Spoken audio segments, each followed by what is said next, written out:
What's up, guys? It's KB. Make sure you subscribe to the Underground Sports Philadelphia YouTube channel. Click the bell icon down below so you don't miss a single video from us. And thanks for tuning in to another video from Underground Sports Philadelphia. Now let's get into it. Philadelphia, baby, you're going to love it. Best sports fans in the world. Actually, the worst, but that's what makes them the best. Ooh, what is going on, everybody? Welcome in to another edition of Underground Sports Philadelphia, presented by the City of Vineland. It's episode number 758 of this here fine program. KB coming at you from Underground Studios. And joining us once again, as our schedules have aligned, I'm not at a Phillies game on a Wednesday night. HK, back in the building, back in the fold, in the co-host seat, baby. Glad to be back. It's been a minute. We've just all been very busy recently, though, haven't we? There's no rest in the summertime. Like typically summertime is like vacation time for a lot of people. No, it's one of our busiest times of the year. We got Phils going on, we got lacrosse going on, we got F1 and IndyCar going on. We got summer blockbusters coming up that we got to go and see, Harrison. Ooh, man. It's a time. It's a doozy of a time. And up in the box, right above my head. Oh, yeah, Fantastic Four's coming out. Superman. Like, we've got, if you haven't seen the F1 movie, go and see that. There's so many good movies coming out and that are already out. Jurassic World. Like, there's so many movies. And up in the box, if you're watching on the tubes, Intern Jacob back in the fold as well. We got a fun one as we will recap the absolute hellscape series out in San Francisco for the Fightin' Phils that they salvage today as we record this on Wednesday night. We will also discuss their upcoming series against the Padres, get into a little underground stats and info, have a merging of the minds with Harrison and Jacob to predict the run differentials all around Major League Baseball, an update on the Platinum Plunks.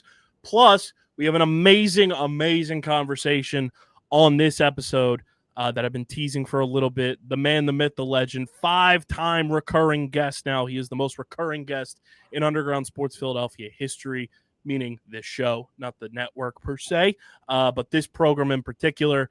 The man, the myth, the legend, Super Bowl champion, Jamil Demby joins us for an amazing conversation as his annual youth football camp is back on July 18th. If you have children from the age demographic of 5 to 14, link in the description to sign up, register them. It is truly an amazing experience that I cannot recommend enough. So definitely check that out and stick around for an amazing sit down with my brother Jamil Demby. We'll talk a little summer league and just how the product is so bad. We haven't talked about it on this show yet. WNBA is coming to Philly, and I wanted to wait to have the boys on so we could discuss it because I'm overly excited. I know all three of us as a collective are overly excited, and I just cannot believe I have to wait 5 more years for the WNBA to call Philadelphia home. But we actually have a time of when they're going to be here, so I'm very excited for that. We'll talk a little Union as well, and the Waterdogs as the PLL second half of the season back underway this weekend in Chicago for Throwback Weekend. But before we get into all the good stuff, make sure you guys are following us on the socials at Underground PHI. We're like 102 followers on Twitter away from 4,000. We're like less than 400 away on Instagram from 2,000. Let's keep the follow trains going. Keep following us on the socials at Underground PHI. Subscribe to the pod. Apple, Spotify, wherever you get your podcasts in audio form. Leave us a 5-star review. It goes a long way for helping this show continue to grow. Plus, it helps every show in our network continue to grow. It feeds all of our shows into your algorithm, and you can kind of fully immerse yourself into the underground universe. So keep subscribing. Leave a 5-star review on Apple and Spotify. And subscribe to the Underground Sports Philadelphia YouTube channel, youtube.com/@Underground Sports Philadelphia. That is where you get full video episodes of this show twice a week, full video episodes of every show on our network, clips, shorts, live streams, original video content. It's all on our YouTube channel. We're 15 subscribers away from our next 100 subscriber milestone. So keep subscribing, leave a like on the video, drop a comment in the comment section, and click that bell icon so you know whenever new videos go live. And I've been saying to you guys, once we get to 1,500 subscribers, doing a live stream, building the Brixels from FOCO of Lincoln Financial Field live on stream, over 700 pieces. We're building that bad boy. And then when we get to 2,000 subscribers, we announce the ultra top secret project that only people in this company know exists. So if you want to know what that is, subscribe to the YouTube, and then you'll know what the ultra super secret project is and when it's coming. But keep subscribing to our YouTube channel. And as always, guys, you already know this show is proudly presented by the City of Vineland. And the City of Vineland Municipal Calendar features city-organized, city-sponsored, and city-affiliated events that are of public interest. Harrison, can I interest you in something coming up later this year that is occurring in the City of Vineland? Because I'm wildly excited about it. We are going to be in attendance for a lot of things at this venue because the City of Vineland is getting a convention center that is opening. And Harrison, guess what? November 15th and 16th of this year, the Garden State Comic Fest is coming to Vineland for the grand opening of the brand new Vineland Convention Center with comic books, celebrities, pop culture, artists, toys, and collectibles, and more. And we're going to be there. We're going to be there. I'm very excited about that later this year. It's going to be a great time. Going to be right in downtown Vineland. I'm super pumped about that. Just continuing to make the City of Vineland an amazing place. And you're going to be able to see events like that on the City of Vineland Municipal Calendar. It's accessible at vinelandcity.org. It's a good way for residents and visitors to build awareness, remain engaged with city government, and participate in local events. You can also follow the City of Vineland on social media via their Facebook, Instagram, LinkedIn, and YouTube pages. And through these tools, you can stay connected to the community and get important announcements about programs and services offered by the city. Vineland, New Jersey, where it's always growing season. And big thank you to Security 21 Security Systems and Paul J. Gillespie Incorporated for their continued support of this podcast.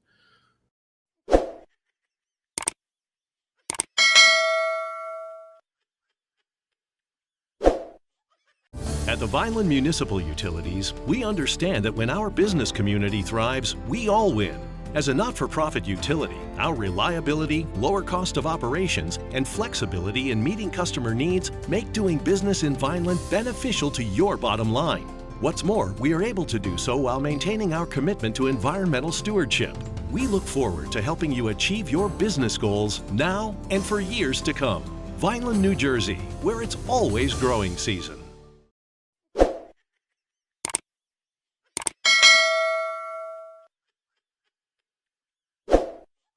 Fellas, the Fightin' Phils survive another series out in San Francisco. Doesn't come with a series win. They lose 2 out of 3. They probably should have won at least 2 of the 3. And there was a chance if Phil Cuzzy didn't get his grimy little fingies all over the series, we could have swept the Giants because guess what? Giants, they've got talent. I think they're like a false good team. Like they present themselves as good, but they're not really that good. The Phillies forgot how to hit with runners in scoring position pretty much all weekend up until today and up until last night to a degree. Phil Cuzzy stinks. That guy he's almost 70 years old and he's still umpiring baseball games. Like everyone was freaking out and getting bent out of shape too because Rob Thompson or Caleb Cotham or Bryce Harper, somebody didn't get tossed from the game. Listen, It's electric when you get a manager or a player in the face with an umpire because they're pissed off about a call. Always fun, always good TV. The Phillies are a smart organization. Matt Gelb put an article out in The Athletic. The Phillies know that Phil Cuzzy is the type to hold a grudge. If you argue with Phil Cuzzy, he's going to hold it against you. And it's going to come back to bite you in the ass. Now, obviously, the Phillies did not win the game because of Phil Cuzzy, but I do think at that point in time when it's still 1-1, you're smart to kind of bite your tongue a little bit because you don't know where the game is going to go. And you got to just be prepared for anything to happen. And say Topper goes and argues with Phil Cuzzy, it's still 1-1 in the bottom of the ninth, and then we get screwed on calls. Then we're even more livid about that game than I think we actually were following the events of Monday night. And at the end of the day, too, like, it was a 3-1 game. The Phillies had 6 hits. They didn't capitalize with runners in scoring position. They could have been better. I'm sure they would tell you they could have been better. And, you know, it's the biggest bummer because it wasted an incredible Christopher Sanchez start, and Orion Kerkering gets screwed. So his ERA balloons a little bit because of Phil Cuzzy. And I don't know, man. It's just anything that can go wrong in San Francisco will go wrong in San Francisco if you're the Philadelphia Phillies. That's why I cannot overstate it enough. We need the San Francisco Giants to completely miss the playoffs because I don't even want to risk running into those fuckers as the playoffs roll around later this year. And then Tuesday night happens. And just when you thought you'd seen it all, just when you thought nothing could get worse in San Francisco for the Philadelphia Phillies, they experience a loss that has not occurred for a Major League Baseball team since 1926, as they lose on a walk-off inside the park home run by a catcher. And this game just infuriated. I wanted to bleach my eyeballs after staying up into the wee hours of the night to watch this Phillies After Dark game because Taijuan Walker did his job. Started this game for the Phillies, in a spot start as Mick Abel got sent down, which I was totally fine with that decision. Taijuan goes 4, does his job. Tanner Banks does his job. Max Lazar did his job. Matt Strahm did his job. Daniel Robert got out of trouble and did his job. Jordan Romano in the 8th inning did his job. Kyle Schwarber gives you the insurance runs. And you feel good that, like, hey, maybe, just maybe, as we head to the 9th inning, maybe we're exercising some demons here in San Francisco. And then all hell breaks loose. We enter a new inner circle of hell in San Francisco and Oracle Park. And just truly a living hell that stadium is, as Patrick Bailey ropes a pitch that's right down the middle from Jordan Romano. And the Phillies lose on the walk-off inside the park home run that would be a traditional home run in 29 out of 30 parks. Hey, everybody listening, what stadium in Major League Baseball was that home run not a traditional home run in? Oh, that's right, San Francisco. Yeah. And it just hits the perfect spot of that right field wall and bounces like it's a pinball machine. And I'm not even blaming Brandon Marsh for like backing up and playing defense there. He did what you're supposed to do. It just hit in the perfect spot for that ball to just piss missile itself all the way into like left center field, and the Phillies lose. I couldn't sleep after this game. I was just so disgusted. I was like, what am I supposed to do? You expect me to just go to bed now? Like, I couldn't. I truly was just up in my bed for like 3 hours, just like pondering life because of this game. I was like, what? How? I could not believe that happened. It was infuriating. I don't get it. Like, I don't get why we're so cursed in that stadium. First, you have Phil Cuzzy making the entire thing about himself and just being the biggest reason that MLB should go to robo-umps. And then you have the most cursed ending possible in that game. And I just don't know, man. That stadium is the worst. I hate playing against San Francisco so much. Yeah, I think I told you this, Kyle, like 2 weeks ago. When we get to San Francisco, just expect we're losing the series. Let's hope we don't get swept. And honestly, if I knew this was coming, this is probably the best thing I could have thought of. Having 13 runs going to San Diego and let's go get hot there, where we traditionally play pretty good normally. Mm-hmm. And the bats are just, the bats died. I mean, the bats have died always in San Francisco the last 10 years. And the bats woke up today, and let's go wake them up against a team that's going to be in the playoffs and that's going to be very scary. Mm-hmm. We are 6-25 over the last decade in San Francisco. We witnessed win number 6 in the last decade today. Where were you? Where were you for win number 6? That's a where were you moment. Like, that's just dreadful. The Phillies have not won a series in San Francisco since 2017. God. August of 2017. We weren't even podcasting yet.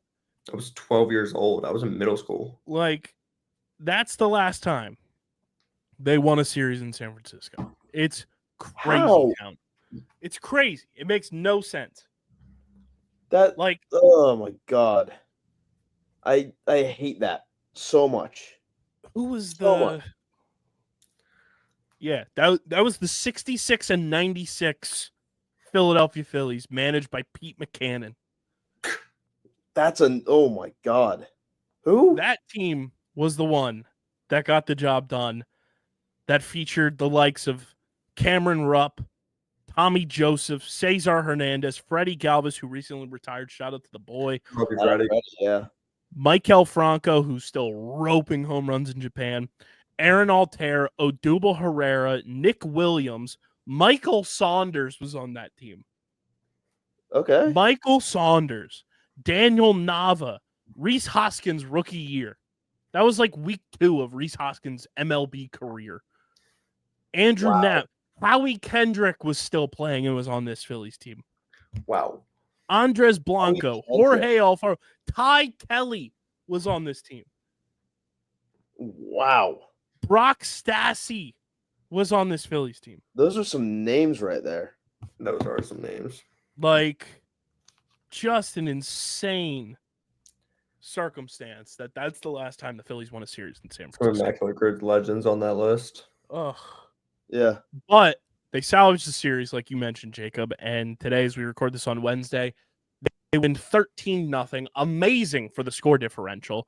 But also, as I was sitting and watching the 8th inning continue to unfold, I just felt like Kylo Ren in Star Wars, just yelling more, more. Exercise every demon from this stadium. Like, as they continue to rack up hits and runs, I was like, this is them just beating the ever-living piss out of the demon that haunts them in San Francisco. Like, just continue to whack that thing like a pinata and just make sure there's no stone left unturned, so that next year when we go to that unbelievably godforsaken place, we try to win a series for the first time in a decade.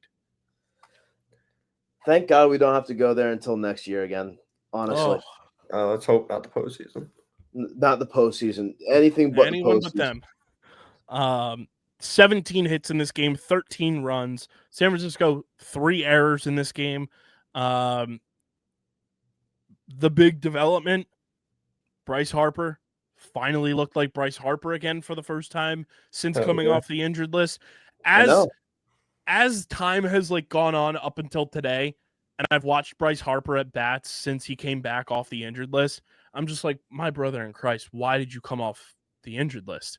Like, I still kind of feel that way, where it's like, you came back with 9 games before the All-Star break. Like, yeah, I know you're a gamer and you want to compete and you want to be out there, but just get as close to right as possible.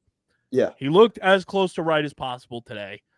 First time in his career, he had 4 extra base hits, which is kind of crazy that Bryce Harper had a career achievement, a career first in this game. Had 6 at-bats, scored 3 runs, hit a home run. in some other parks, he probably has a 3 home run game because those doubles that he roped out to left field were ropes. They're pretty long. They were, yeah. Schwarber hits another home run. You know, if he hits one in San Diego, he's got 30 before the break. That's just insane. And I mean, on top of that, like, Alec Boehm looked good in this game. Nick Castellanos continues to be Mr. Consistent. The thing that I'm loving right now is JT's kind of finding his way. Just keep him hitting at the bottom of the lineup. Don't move him around. And again, time and time again, I've tried to say it. Brandon Marsh, just play him every day. Just play him every day, Rob. And look what happens. Brandon Marsh continues to produce, continues to look like the center fielder that he can be. And he goes 2 for 4 in this one, draws a clutch walk during that onslaught of runs, has an RBI. And I mean, Brandon Marsh, like, figuring it out over the last 2 months or so has been a massive development for this Phillies team. Like, over his last 30 games, he's hitting .333, slugging .457. He's slugging .500 in his last 7 games. Like, he's been on fire, and that is going to help the Phillies at the trade deadline is Brandon Marsh, Alec Boehm figuring it out, being as good as they have since their slumps to start the season. And on top of that, like, when you have a guy like Brandon Marsh who is consistently getting on base and just finding a way to make production happen, whether it be like, I love that we've seen him go up the past couple of games and just start his at-bats like showing bunt. Like, for your 9-hole hitter to just be like, yeah, let me just find a way to get on base. That's what I love about Brandon Marsh hitting 9th. And everyone's like complaining, like, oh, he should be hitting higher in the lineup. He's raking. Like, no, let him be comfortable and be like a secondary leadoff hitter. Like, when you could have Brandon Marsh, like, be, you know, say it's like the 3rd inning and Brandon Marsh can be there, get on base, and then you turn the lineup over. Like, that's so pivotal for the elite teams in the playoffs. And he's just been so good. But remember, everyone, all he does is bark and wet his hair. He looks fantastic. I want to know what that guy who's sitting behind us at that Phillies game just ripping on Brandon Marsh is thinking right now. Yep. Look at him now, dickhead. You know how you said in a different ballpark, Harper would add a 3-run homer? 3-homer game, excuse me? There are 2 ballparks, Wrigley Field and Shitty Field. I mean City Field. No, I mean Shitty Field. I mean Shitty Field. Yeah. I mean, it's better than no ballparks. Yeah. So a 13-0 win. Hopefully that exercised a whole hell of a lot of the demons. Luzardo looked great in this one. I know he struggled early on, but I think Caleb Cotham going out and like talking to him in that 2nd inning that he kind of had to like labor through was huge. He only gave up 3 hits, 1 walk, 7 strikeouts, goes 7 innings. Seth Johnson was pretty good. Pitched an inning of relief, walked 1 guy, got a strikeout. Joe Ross closed the game out, gave up 1 hit, but that was all. You won a game in San Francisco. Like that to me is a win in and of itself in this win. You know, you're 54-39. The Mets got rained out, so that helped you in terms of just like the standings. You jump back into first place by a half game again. And like, that's the thing. As long as you're competing and staying in lockstep right now with where they are with the Mets, I'm fine. Like, don't fall too far behind where you got to dig yourself out of a hole, and don't get complacent if you do jump ahead of them. And I mean, the National League's wide open. The Dodgers have been swept in back-to-back series now. Like, the Dodgers are 56-38. The Cubs are 54-37. The Phillies are 54-39. Those are your 3 National League division leaders right now. The Mets are right behind the Phillies at 53-39. The Brewers are 53-40. And the Giants are 51-43. Like, the National League is wide open in terms of the standings right now. You just got to play who's in front of you, compete against who's in front of you, and go out and win ball games. And I know you didn't win the series here, but you have a chance to go win a series in San Diego. like you said, Jacob, a place the Phillies traditionally have had success over the past few years. And you just saw the Padres recently. So it's like you kind of know their tendencies a little bit now. You can kind of figure some stuff out. I don't necessarily know the pitching matchups offhand. We got Ranger Day on Friday. That's all that matters. Rangers on Friday. I know Sanchez is slated to pitch on Sunday, so that's why a lot of people are speculating that he's not going to pitch, that he hasn't been named to the All-Star team, which is Wheeler just a service. And then Wheeler on Saturday. I got it right here if you want them. This is a winnable series. You have Ranger Suarez against to be determined for the Padres. Yu Darvish and Zach Wheeler on Saturday. And then on Sunday, it's Christopher Sanchez versus to be determined. Yeah. Game 5 NLCS rematch on Saturday. I mean, the fact that the Padres don't know who's pitching in 2 out of these 3 games is automatically a win for the Phillies, just going into the series knowing, hey, we know who's on the mound. And I've said it time and time again for the past 2 months now, and I've said it since the beginning of the season. This Phillies team will go wherever they want to because of their starting pitching. I don't care what you have to say about the offense. I don't care what you have to say about the bullpen. The fact that they have Wheeler, Sanchez, Ranger, on his good days, Luzardo doing like what he did today, and then eventually getting Aaron Nola back, this team will go literally anywhere they want to on the back of their starting pitching. As long as Aaron Nola is pitching the way we expect him to be pitching, we should be fine. And he's down in Clearwater right now, ramping up for some like simulated stuff. So that's a good sign that like Nola could be on his way back, because I'm going to tell you guys right now, sitting here July 9th, I don't know if it's a good idea to call Andrew Painter up this year. Yeah, I think I'd rather him just continue to figure stuff out in AAA and just work on his craft and just continue to develop and get better rather than rushing him to the majors. Yeah. Yeah. And if there's a deal that involves him and it's very in our favor, I say we do it. I agree. I disagree there. If there's a great deal in our favor where we get everything we need, I say we do it. If there's an option for us to somehow get Skeens or something like that, but involved in that, I'd say if we're offered Johan Duran and Byron Buxton, I say we do it. Not a chance. No, thank you. We talked about Buxton, you and I, and like, go listen to that episode. Like, the contract is too hefty for me for the type of player he is. He's older. He's injury prone. I like Duran. I don't like him enough to also acquire the Buxton contract when you still have to pay Schwarber, still have to find a way to re-sign Ranger Suarez because that needs to happen. And you got to find a way to work in like a 1-and-1 option year with JT. I just don't want to take on $100 million contract for a guy who's on the injured list like 3 times a year. What about Brenton Doyle if they offered? I'm still not sold on him, really. I feel like he's a Coors Field merchant. Fair. It's easy to be a Coors Field merchant too, considering that's the best ballpark to hit home runs in. I'm still very much in on going to get the Pirates relievers. Go get Bednar, go get Santana, and I'm still very much on going and getting Gurriel Jr. from the Diamondbacks. Yeah. That would be like perfect for this lineup, especially with the way Kepler's been hitting. Go and get Gurriel Jr.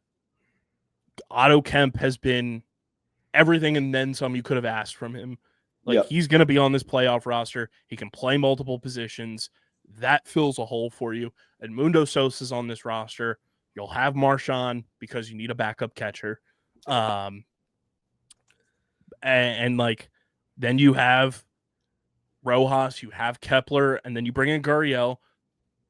Right-handed bat, exactly what this lineup needs. Power hitter.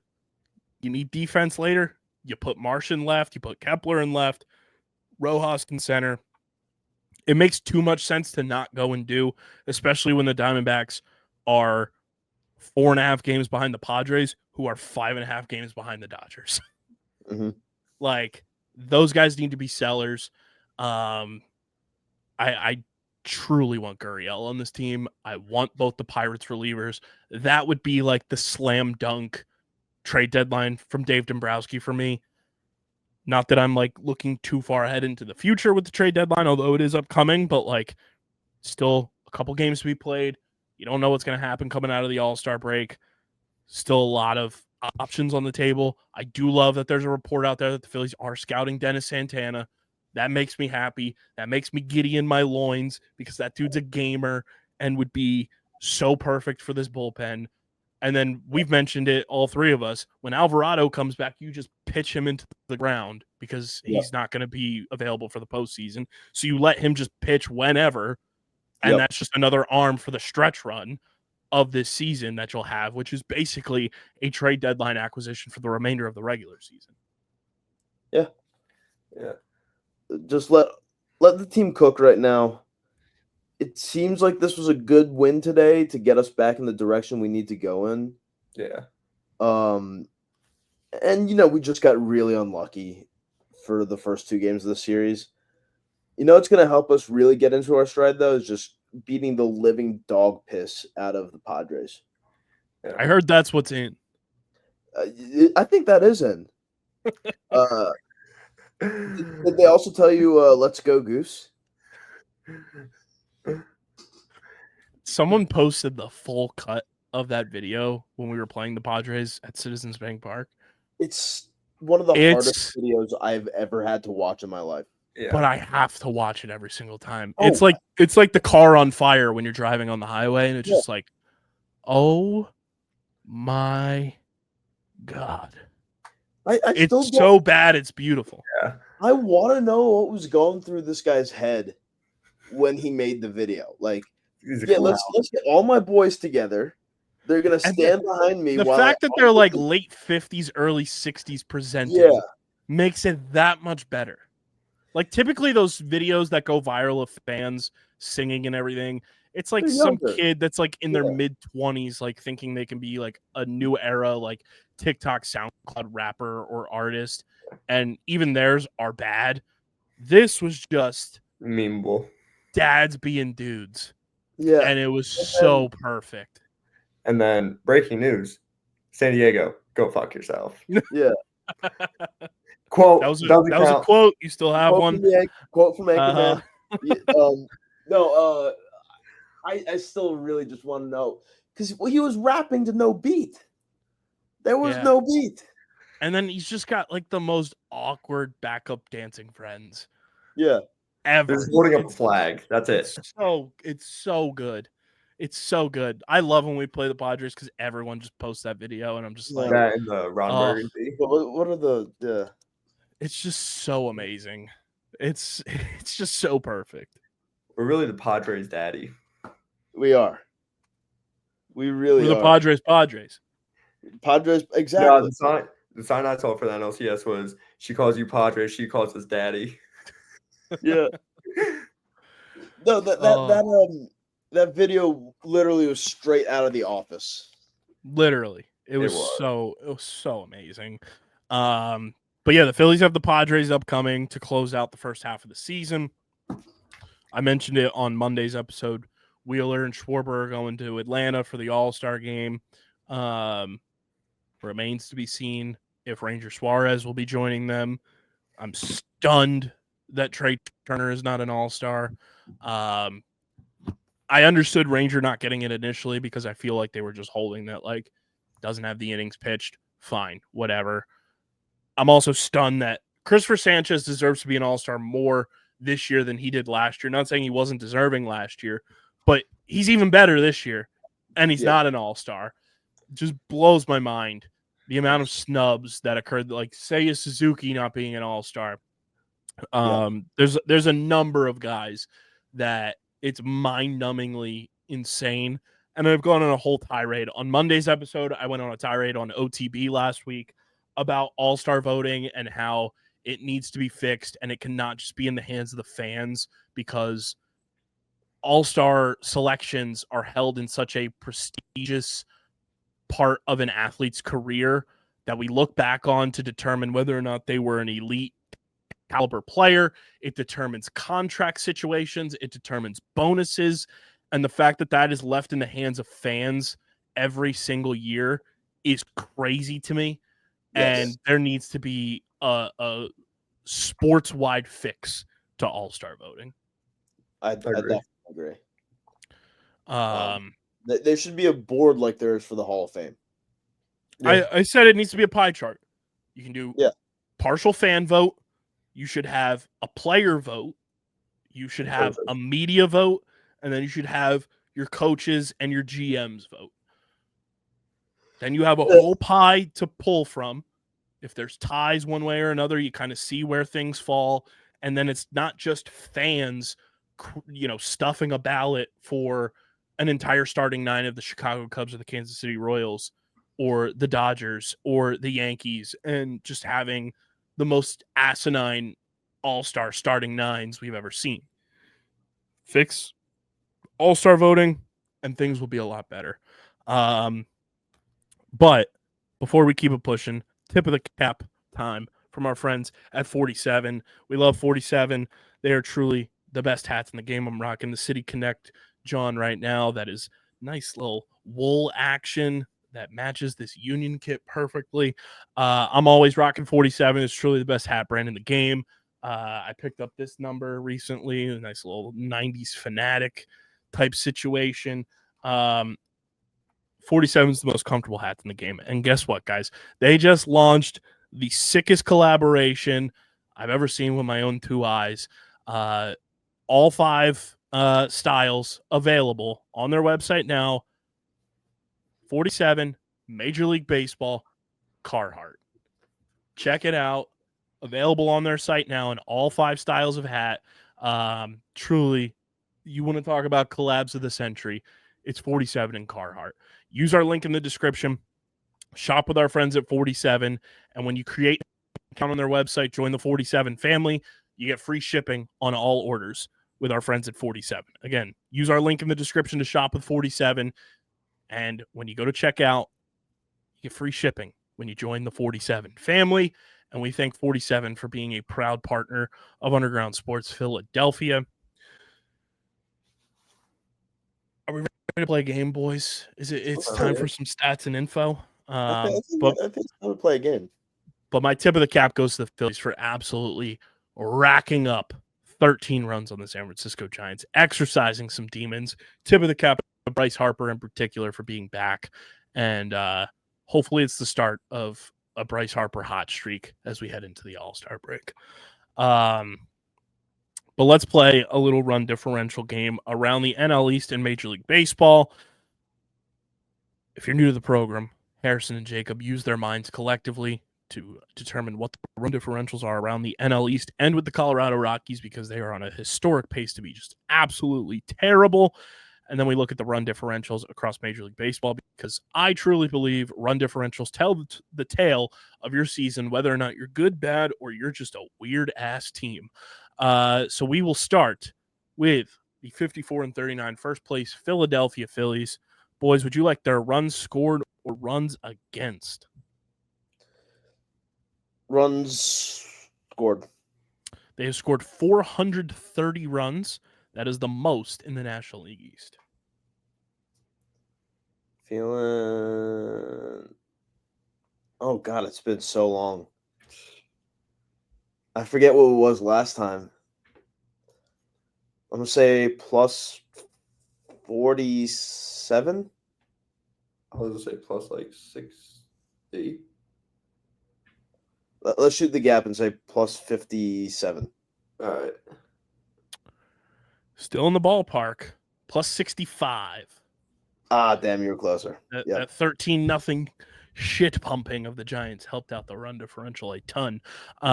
They've scored 430. They've given up 365 for the plus 65 run differential. We go to the 53-39 New York Mets. They're in second place in the NL East. Would you like their runs scored or runs against? Take it. Runs against. They have surrendered 364 runs, which is the second fewest in the division. Plus 41. Yeah, I rock with that. In the ballpark, once again, they're at a plus 45. plus 45. They have scored 409 runs to counteract the 364 that they have surrendered.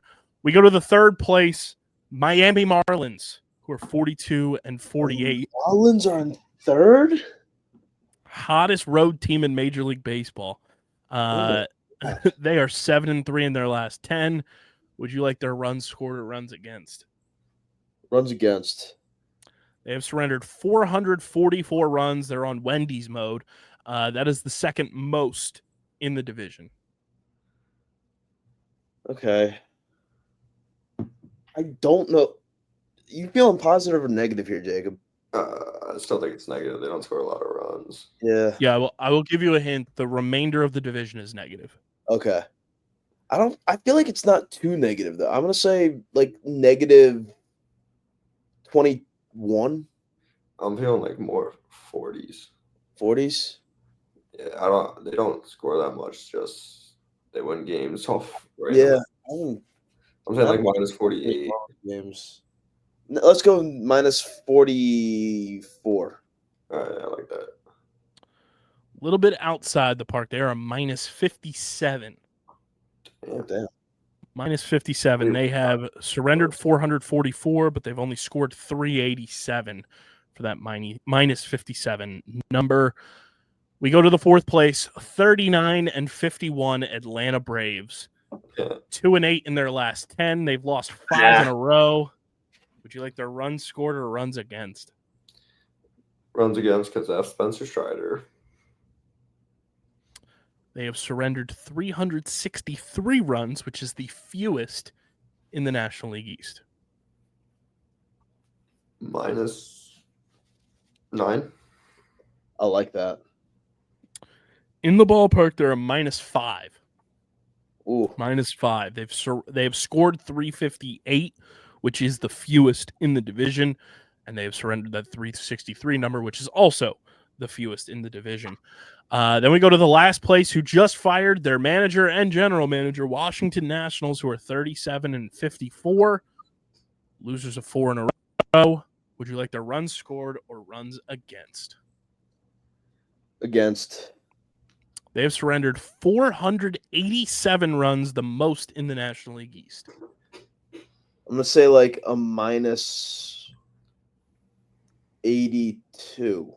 I like that guess a lot. In the ballpark, they're minus 88. Damn. They have surrendered 487. They've scored 399 for that minus 88 fixture. We go around the rest of the National League. The Cubs are sitting at a plus 119 run differential. The Brewers are at a plus 68. The Cardinals are at a plus 17. The Reds are at a plus 18. And the Pittsburgh Pirates are at a minus 44. The Dodgers are at a plus 66. The Giants are at a plus 20. The Padres are at a plus 10. The Diamondbacks are at a plus 2. And now we roll up on the 21 and 71 Colorado Rockies, boys. Hey, they won 20 games. They have hit the 20 mark so far this season. Would you like their runs scored or runs against? I feel like we got to save the runs against here, right? Yeah. So let's go runs scored. They have scored 326 runs on the season. This has got to be like minus 100 something. No, that's generous. I think it's in like the mid 2s. Yeah. Early 2s or mid 2s? Mid 2s. We feel like minus 257. I like that, yeah. All right, lock it in, minus 257. Just a bit too high, but relatively close. They're a minus 243. Okay. Damn. Minus 243. Damn. Are you kidding me? They've played 92 games so far this year. They are on pace right there, on average, giving up 6.18 runs per game. Right now, they are on pace. They're back in the 1K club. They're on pace to surrender 1,001.93 runs this season. That's absurd. 569. Absurd. We move to the American League, where the Toronto Blue Jays now sit atop the American League East with a plus 20 run differential. The Yankees in second place with a plus 102. The Rays are a plus 67. The Red Sox are a plus 47. And the Baltimore Orioles are a minus 83. The Detroit Tigers are a plus 108. And then the rest of the AL Central is negative. The Royals a minus 23. The Twins a minus 11. The Guardians a minus 53. And the White Sox a minus 92. And then the AL West, the Astros are at a plus 65. The Mariners are at a plus 15. The Rangers are at a plus 36. The Angels are at a minus 60. And the Oakland A's, yes, the Oakland A's, are at a minus 131 on the season. And those are your run differentials around Major League Baseball. And, of course, the NL East, brought to you by our awesome merch partners at PHI Apparel Company. Guys, if you want to stand out in the crowd, whether you're going to Citizens Bank Park, going out to the bars with your friends, hanging with your family, whatever it may be, PHI Apparel Company is the place to rep your favorite teams, whether it's the Phils, the Birds, the Sixers, the Flyers, the Union, or Underground Sports Philadelphia. There's no doubt in our minds you will stand out in the crowd when you're wearing your apparel from PHI Apparel Company. Go to phiapparel.co. It's linked in the description as well. And when you fill up your cart, especially with Underground Sports Philadelphia podcast merch, the easiest and most effective way to support the program, when you go to checkout, use code Underground to get 10% off your next merch order. Again, that's code Underground for 10% off your next merch order from PHI Apparel Company, and stand out in the crowd with the official merch partner of Underground Sports Philadelphia. We move to the Platinum Plunk standings, boys, the hit-by-pitch category across Major League Baseball for the National League, American League leaders, the Philadelphia Phillies leader, and overall team leaders. We are still tied at the top across both leagues, leading Major League Baseball with 14 hit-by-pitches so far this season. Wilson Contreras, Randy Arozarena, and Ty France all have been hit by 14 pitches so far this season. We go to the Philadelphia Phillies leaders. We already know who's leading the way. It's Kyle Schwarber, who it has not been updated, but he's been hit by 8 pitches so far this year, followed by Bryce Harper, Trey Turner, and Otto Kemp, who have all been hit by 4. Alec Boehm, Max Kepler, Nick Castellanos have been hit by 3. JT Realmuto and Edmundo Sosa have been hit by 2. Bryson Stott and Rafael Marchand by 1, which leaves Brandon Marsh, Johan Rojas, Weston Wilson, and Cal Stevenson as the remaining players on the Phillies roster and in the organization who have not been hit by a pitch so far this season. Again, I'll say it until it happens. I am still stunned that Brandon Marsh has not been hit by a pitch yet. But kudos to Marshy for staying out of the way and just getting on base the old-fashioned way by swinging the bat. We go to the overall team standings. Right now, leading Major League Baseball with 57 hit by pitches as a team, the New York Mets. Makes sense. Next up is the Twins with 53. The Angels are at 50. The Mariners are at 49. And the Cardinals are at 46 to round out the top 5. The Diamondbacks are at 45. The Tigers are at 44. The Orioles are at 43.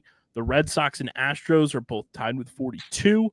The Giants are at 40. The Nationals are at 39. The Brewers are at 38. The Rangers are at 37. The Royals and Yankees are at 36, which is league average. Right after them is the Philadelphia Phillies and Toronto Blue Jays with 34. The Dodgers are at 33. The Rockies are at 32. The Pirates are at 30. The Reds and the Guardians are at 29. The Rays are at 28. The Braves are at 27. Cubs are at 24. Padres are at 24. Athletics are at 23. White Sox are at 23. And dead last with 21, the Miami Marlins. Those are your Platinum Plunk hit by pitch category standings, brought to you by our friends over at Kenwood Beer, the official beer partner of Underground Sports Philadelphia. It's a refreshing light beer, just 4.1% ABV, 120 calories, just 8 grams of carbs. You guys can go to kenwoodbeer.com, use the Kenny Finder to see who's got Kenwood Beer on tap in the Philadelphia, New Jersey, Pittsburgh, Maryland, and Delaware areas. You can also go to kenwoodbeer.com and see who's got it at your local liquor stores in those markets.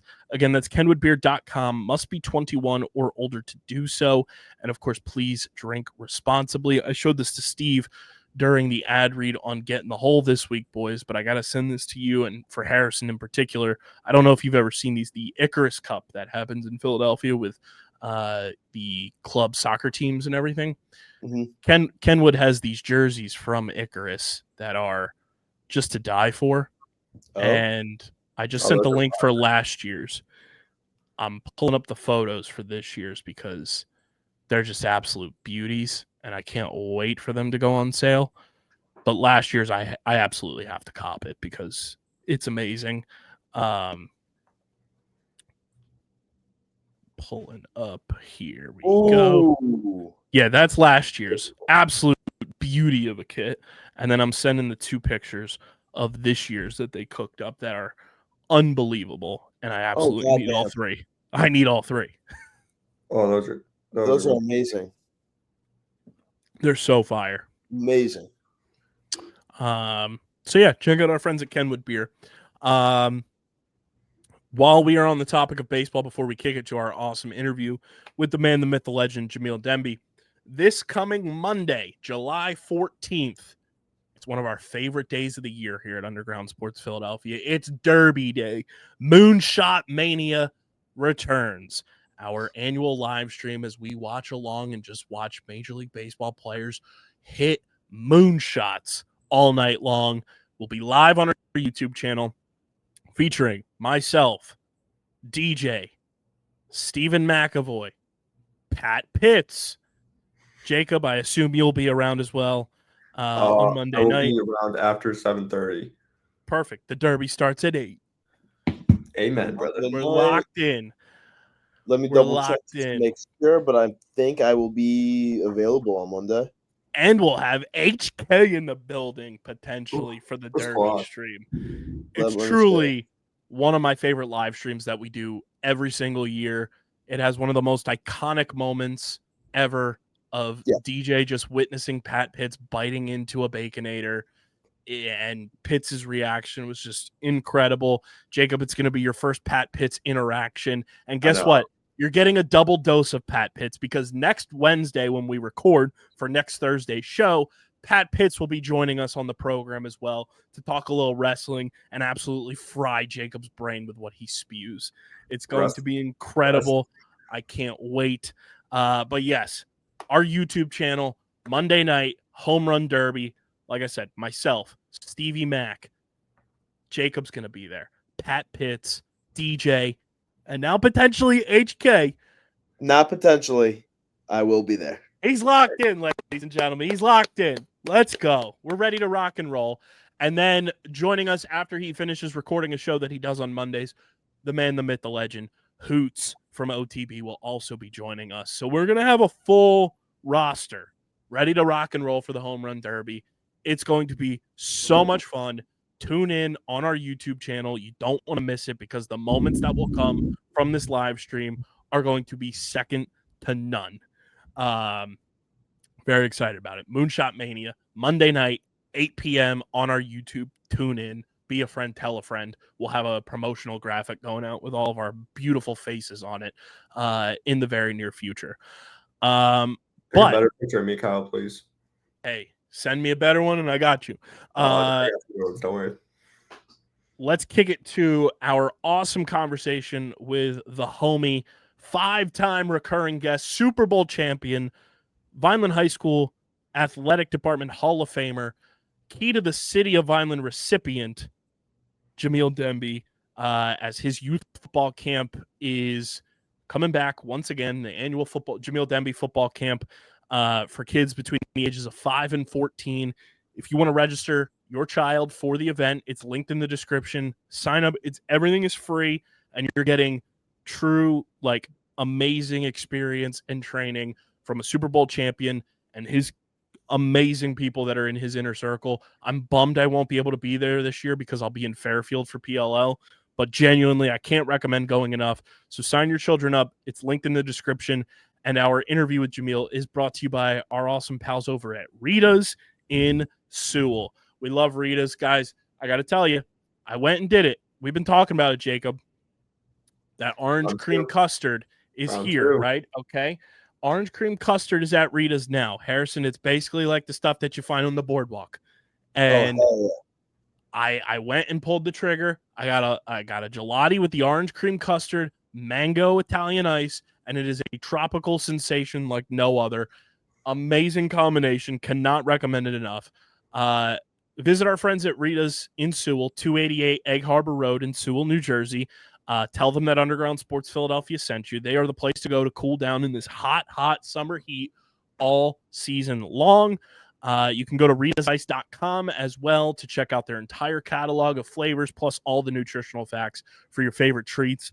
Again, 288 Egg Harbor Road in Sewell, New Jersey. Go visit our friends at Ritas in Sewell and tell them that Underground Sports Philadelphia sent you. And we thank them for being a proud partner of the podcast.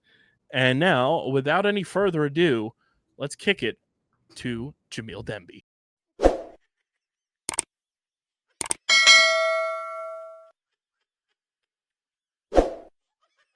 I'm Mayor Anthony Finucci. If you're looking for the right location, think Vineland, New Jersey. Our pro-business approach is supported by financial incentives, workforce development programs, and other resources which can give your business a competitive edge. Whether you're starting a new business or expanding to new markets, our business environment, infrastructure, accessibility, and quality of life make Vineland an ideal location. More information about how we can help your business grow can be found at vinelandcity.org. Vineland, New Jersey, where it's always growing season.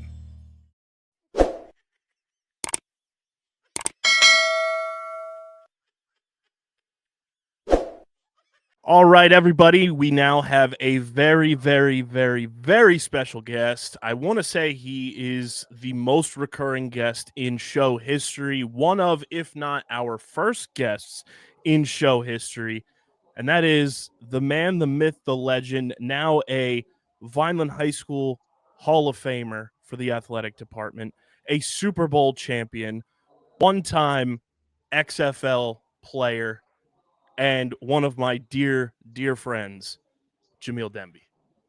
Man, thank you for the intro, brother. Powerful, powerful intro. I Let's appreciate go. that, man. I'm happy to be back. Honestly, you would have thought by now I would have kept up with your awesome background and environment, but moved into the new house, so I got the simple background for now.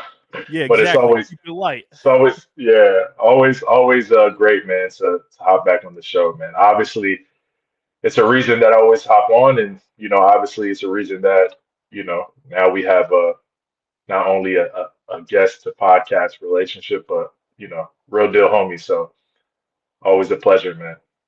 Which it is crazy because I always think about like our friendship blossoming, and you and my sister graduated high school the same year, so we're not that far apart in age.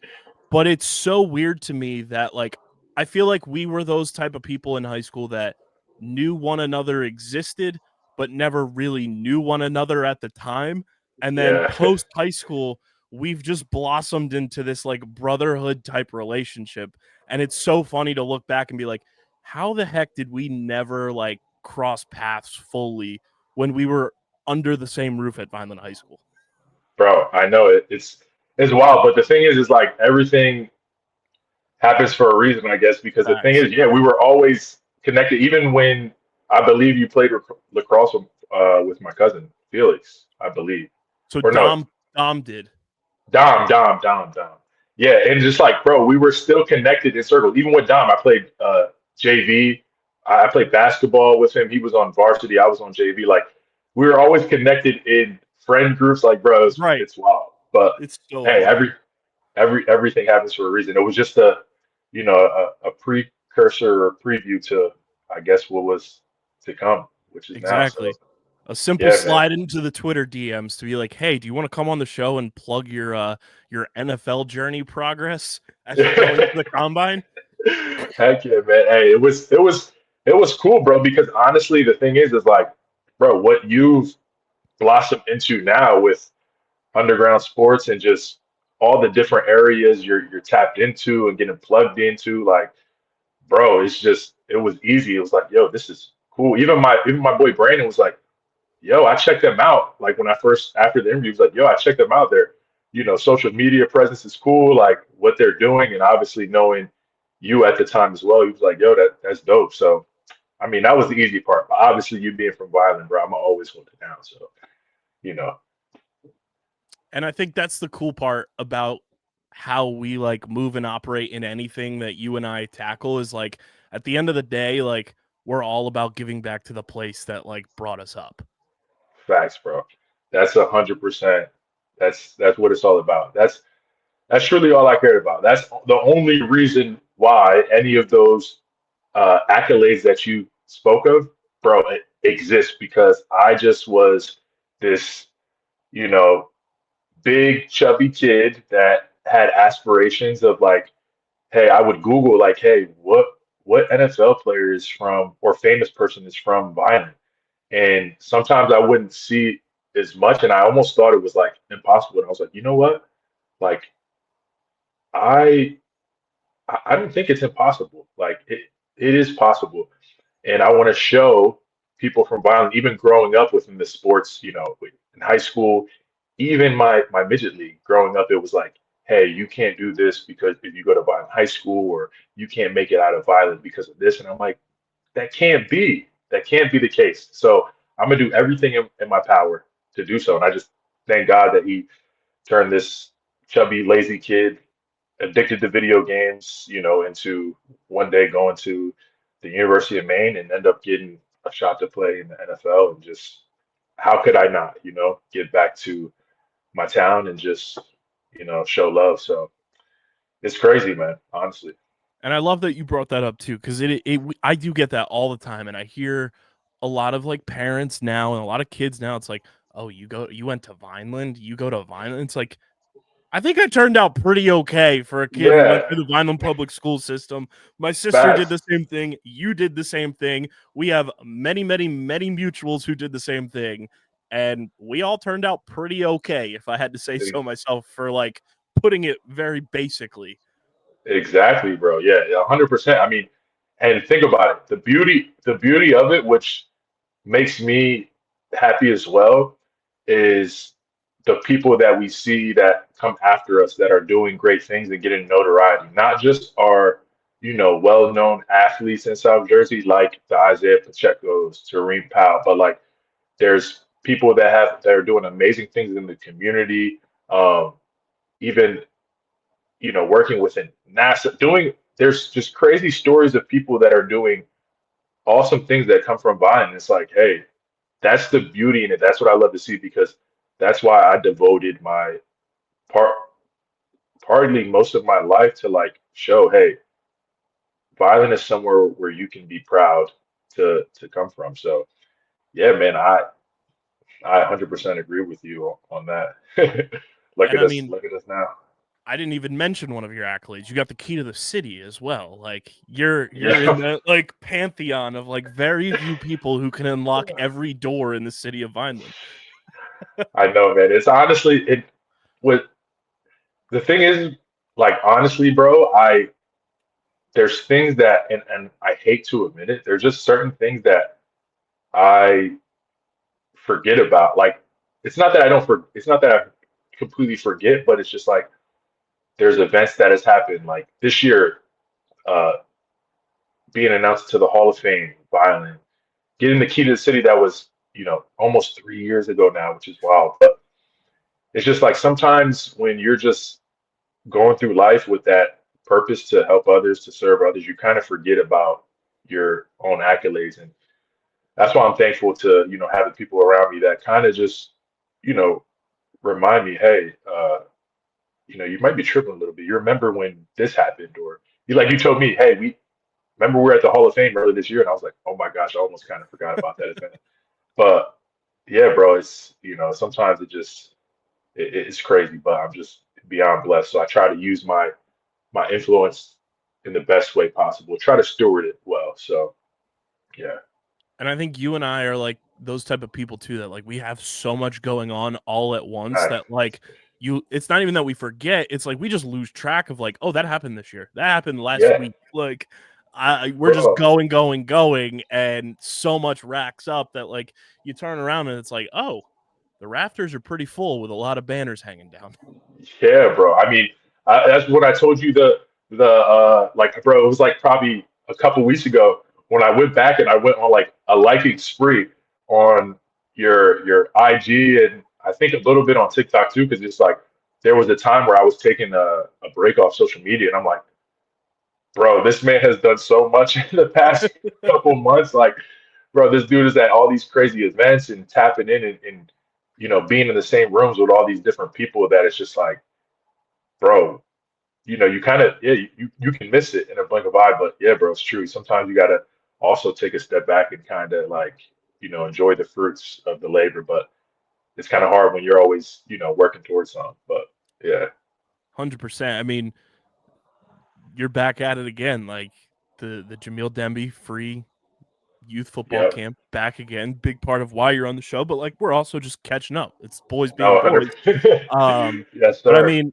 I think this is one of the coolest things that you've continued to do. Like, even as you've left Vineland, started a life, gotten married, now you have a baby on the way as well. Like, Yep. you continue to come back every summer. Obviously, there was a gap in between when you were injured, so you were rehabbing. So, not the most ideal thing to be Yeah. like running around an open field, Yeah. but And COVID. right. So, like, when Yeah. it's been applicable, you've come back to your roots, to where you got started, and you give back to that age demographic that like they're looking for that kind of like glimmer of hope, that North Star to be like, hey, I'm from Vineland, but like I can go and be the next Jamil Demby. I can go and be the next Isaiah Pacheco, the next Tyrene Powell. Like I Yeah. can be that next one and add my name to that list. No, bro, it's special. And I honestly, over time, crazy enough, bro, it's just I'm beginning to see the true importance of it. Before it kind of was like, you know, hey, I've been granted this amazing gift of fulfilling my dream and getting drafted to the NFL. Like, I got to go do this thing. It was more of like, hey, this is my duty. And now, as the years go on, it's really truly a delight because, when kind of the lights begin to fade and you're not technically in the NFL anymore, but you still see people show up and they're like, hey, you know what? Like, they see the authenticity of it. Like, I'm not getting the same paychecks as I used to. You know what I mean? Sometimes, that the influence may have dwindled down a little bit when trying to get resources for the camp. I'm not saying that has been the case, but it could be a scenario, right? So when I continue to come back and do the camp and see how many people are truly impacted, I'm like, wow, I was kind of blinded by my own my own gift the first couple of years, even though I did everything wholeheartedly and authentically. But now it's like, wow, people are really showing up because it is a community event. As much as it's for the kids, it's also for the community because parents get to come out. I talk to all the parents. Guys like yourself are there. There's other coaches, other former and current NFL players there, coaches, and just people that are within the community that are doing great things.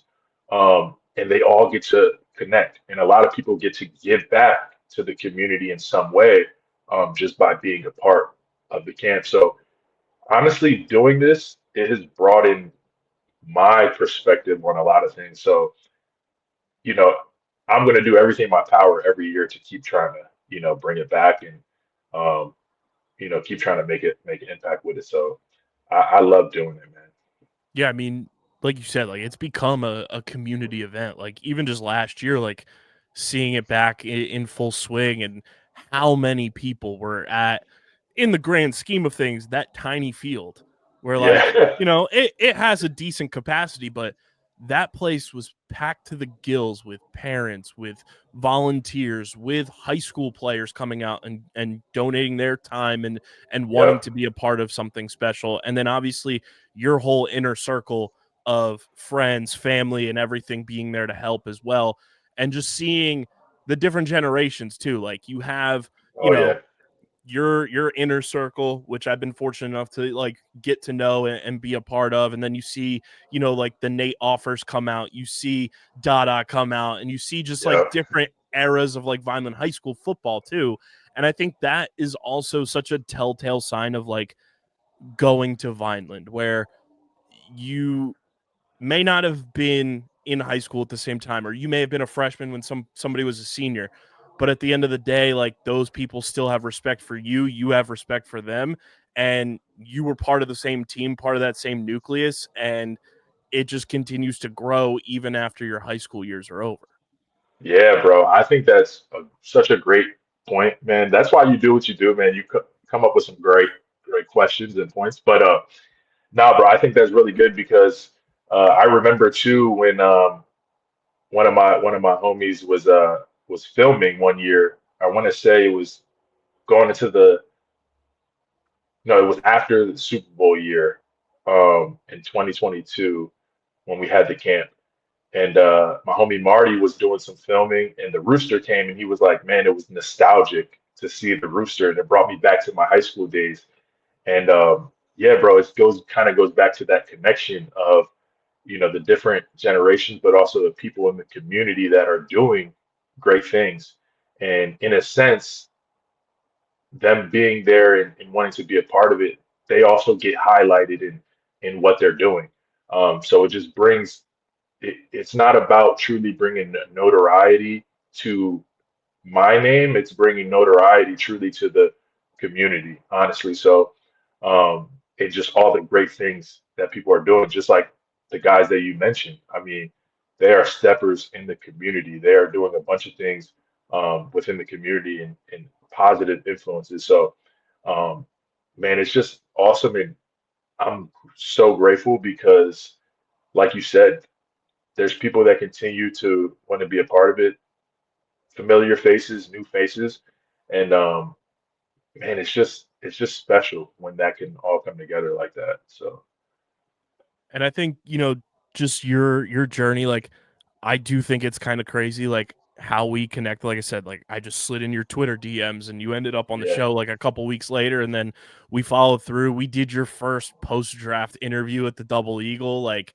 it was like yeah. crazy stuff. We did an in-person one at the house the month before camp. Yeah, we've done like Yeah, bro. we did one right after camp last year. Like, we've Facts. done so many, and it brings one of my favorite stories that I tell people, and I don't think we've ever told it on the show because each time you were on, you were still in the league or working back from injury. So I was like, let's keep that under wraps until like it makes sense. But I feel like now it makes a lot of sense.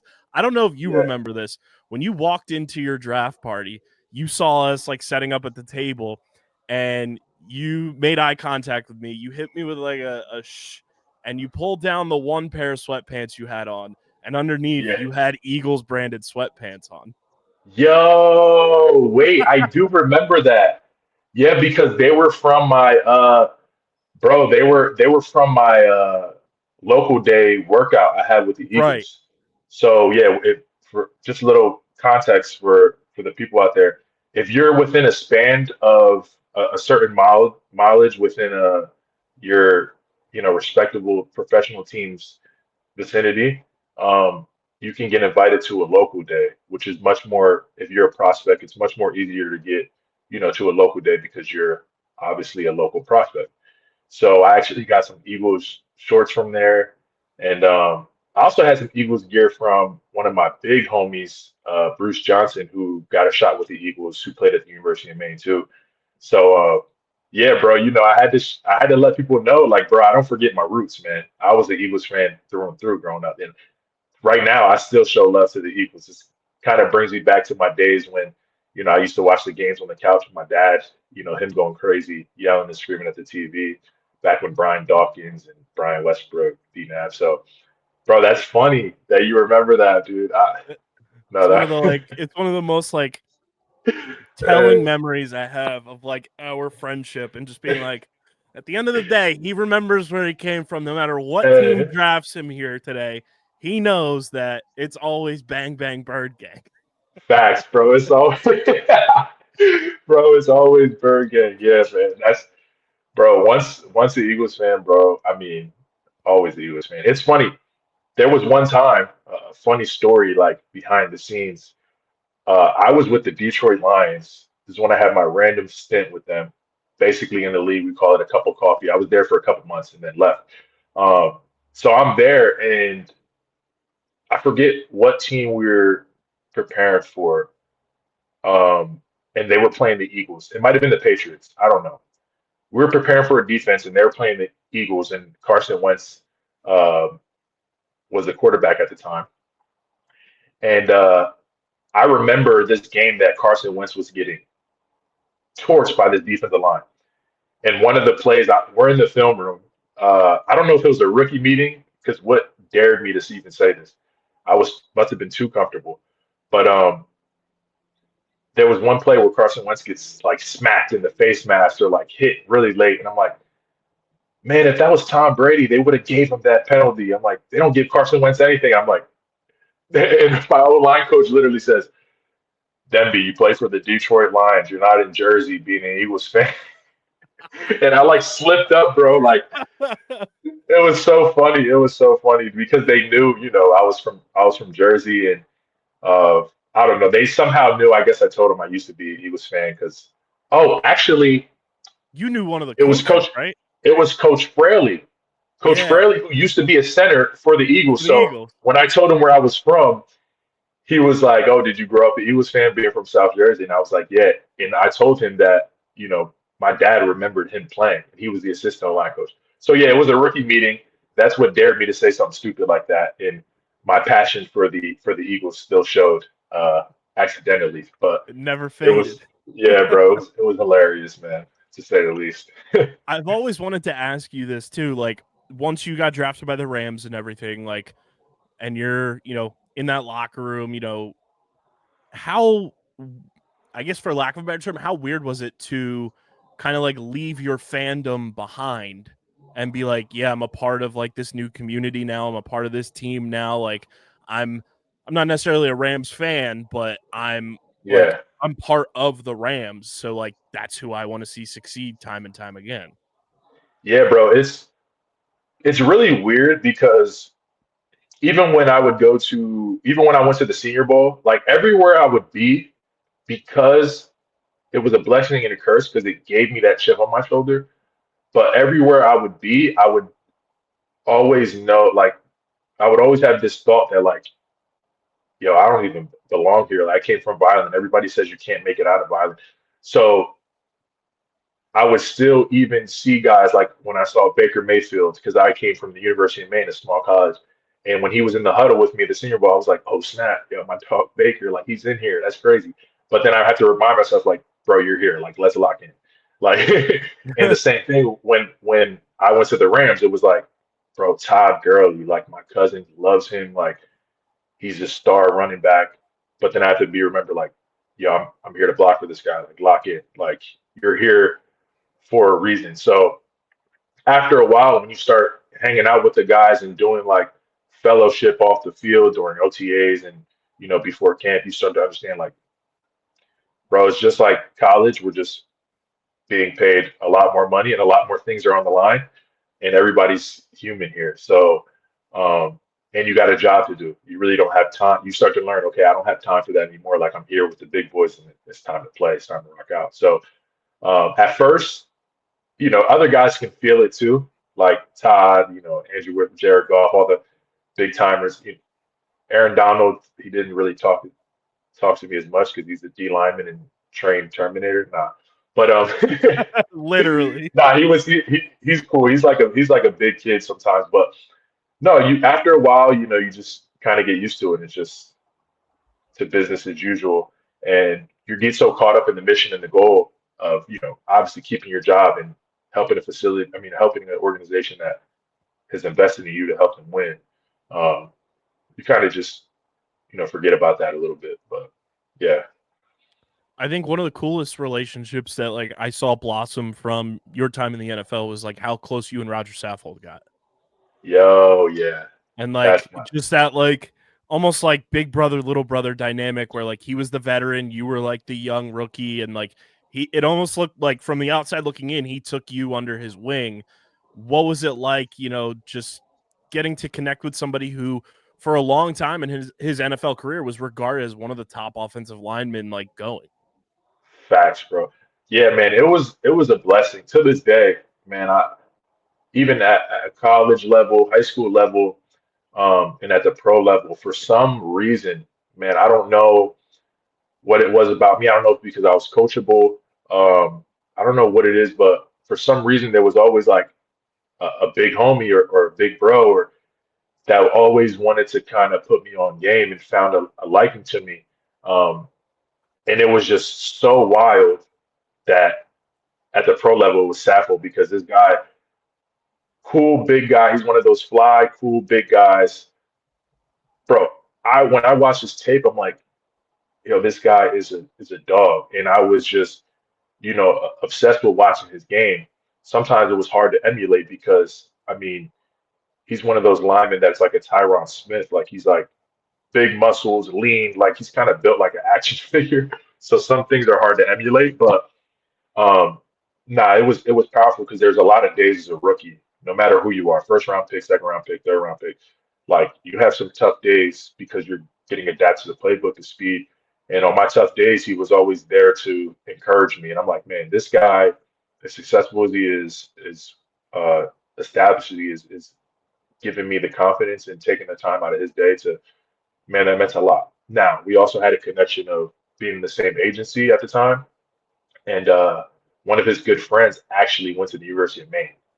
So that was basically the step in the door, for him to actually, okay, I'm just not another rookie.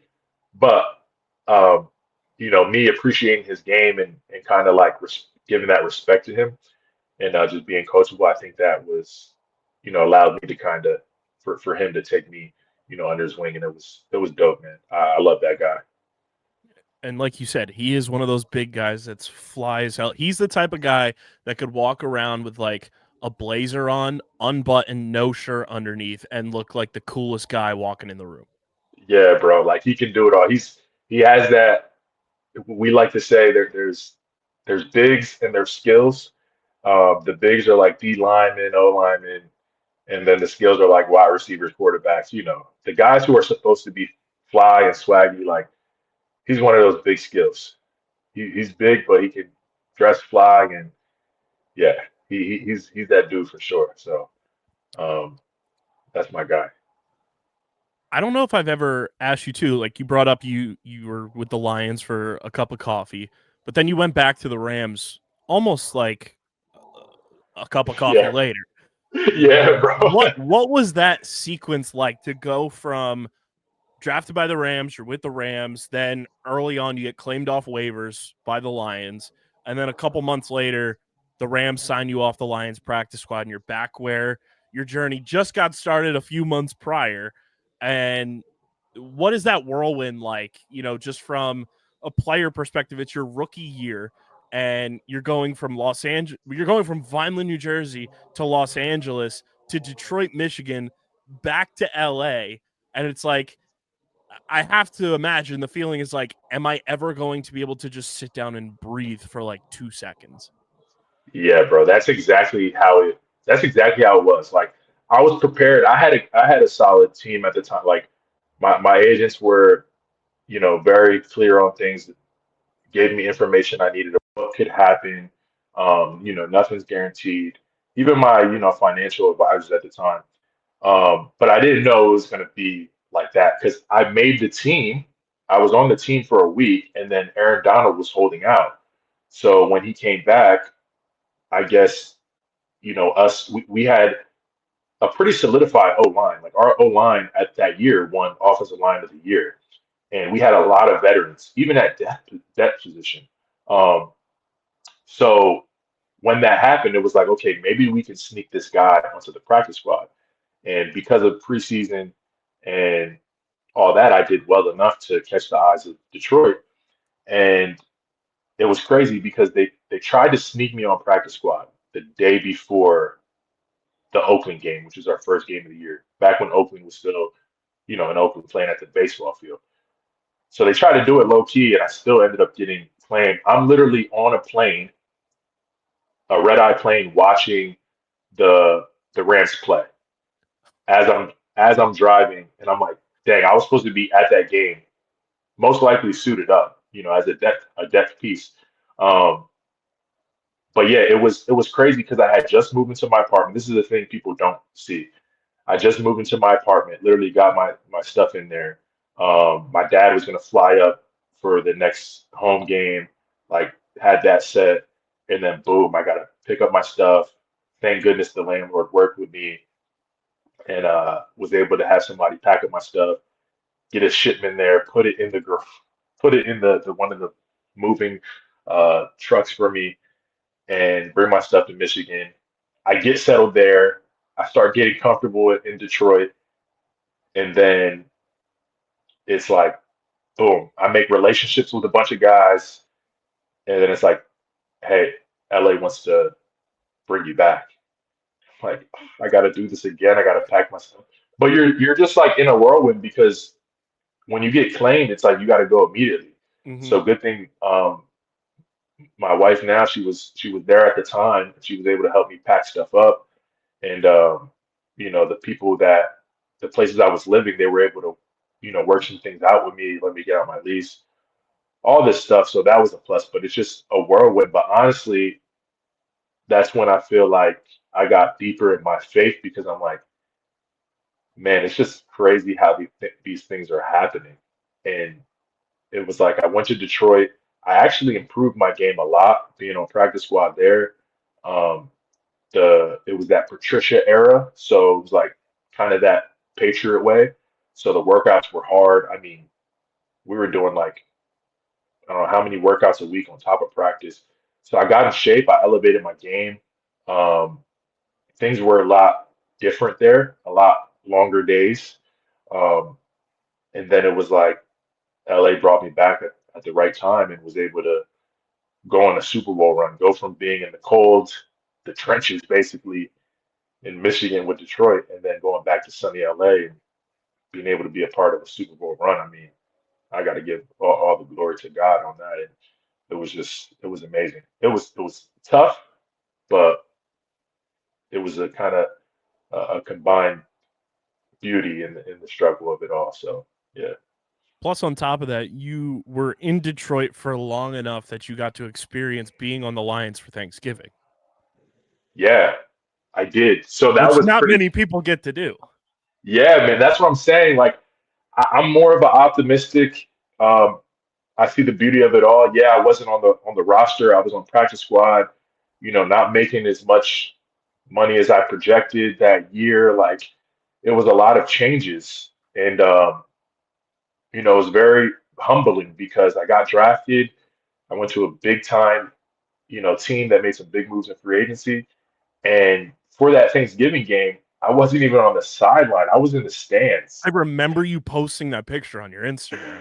I was in the stands because uh, if you wanted, to your, they didn't at the time they didn't allow practice squad on the sideline, and so they had a suite for you, but your family couldn't come in the suite.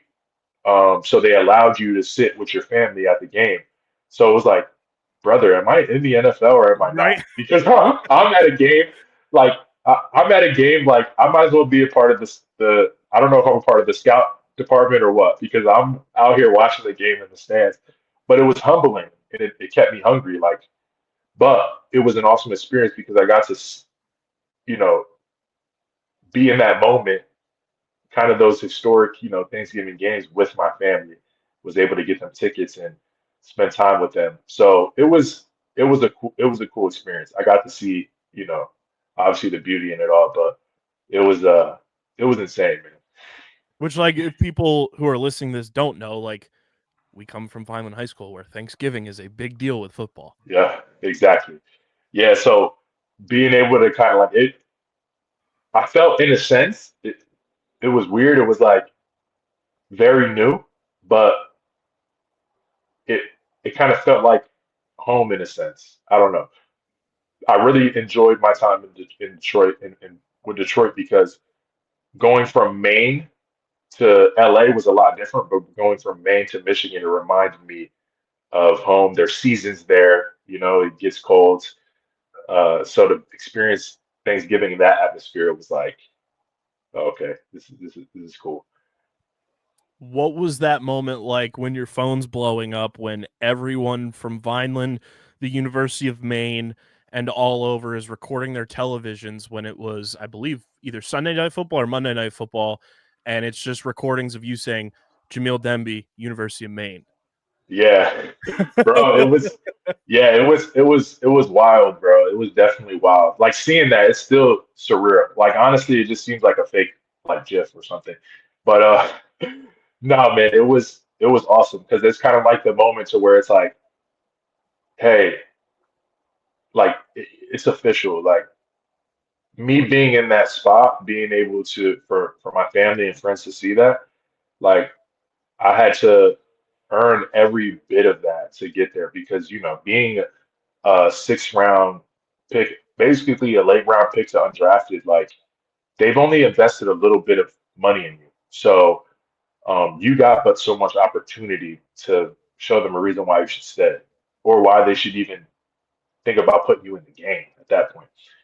So no, it was amazing. Fortunately enough, we won that game, but that game I had two penalties, I believe, and it wasn't my best game. But the beauty of it was that my family got to see me out there like Sunday night football, like I believe it was Sunday or Monday night football maybe. He was against the Seahawks. No, it was the Browns. It was the Browns. That's right. Yeah. So and they actually came up to the game and they said the atmosphere there. The atmosphere in Brown Stadium was pretty crazy. But it was awesome. Like even though it was hard to be mad at myself after that game, because I am my biggest critic, and we got a W. Sometimes when you get a W in the league, like even with coaches, they're just like it's very hard to come by. So when you win, everybody's still in a good mood. Obviously, as an offense, we didn't play well that game. We barely got it done. And the Browns weren't, really making waves at that time either. But man, it was unforgettable experience to say the least. So and then you go on a Super Bowl run. Like you bring the Lombardi back to Vineland. And like after that game and everything, like you're on Instagram Live, and I was like, let me just see. And I hop on Instagram Live with you as you're celebrating in the locker room that you have accomplished like the greatest thing you can accomplish in the NFL from a team perspective. What is that journey of the 2021 season like for you? Like experiencing like the highs, the lows, the in-betweens, but then you get in the dance and your Rams just go on a run and you go to one of the few Super Bowls in recent memory that didn't involve the Kansas City Chiefs or the New England Patriots. And you have, Matthew Stafford coming to like fulfill his NFL legacy, going up against Joe Burrow, and you have so many just superstars on that 2021 Rams team, and you guys get the job done. What is that whirlwind of emotions like when you see the blue and yellow and white confetti falling down? You're on the field holding the newspaper up, and like, has it even like to this day, like 4 years later, has it sunk in that you're a Super Bowl champion?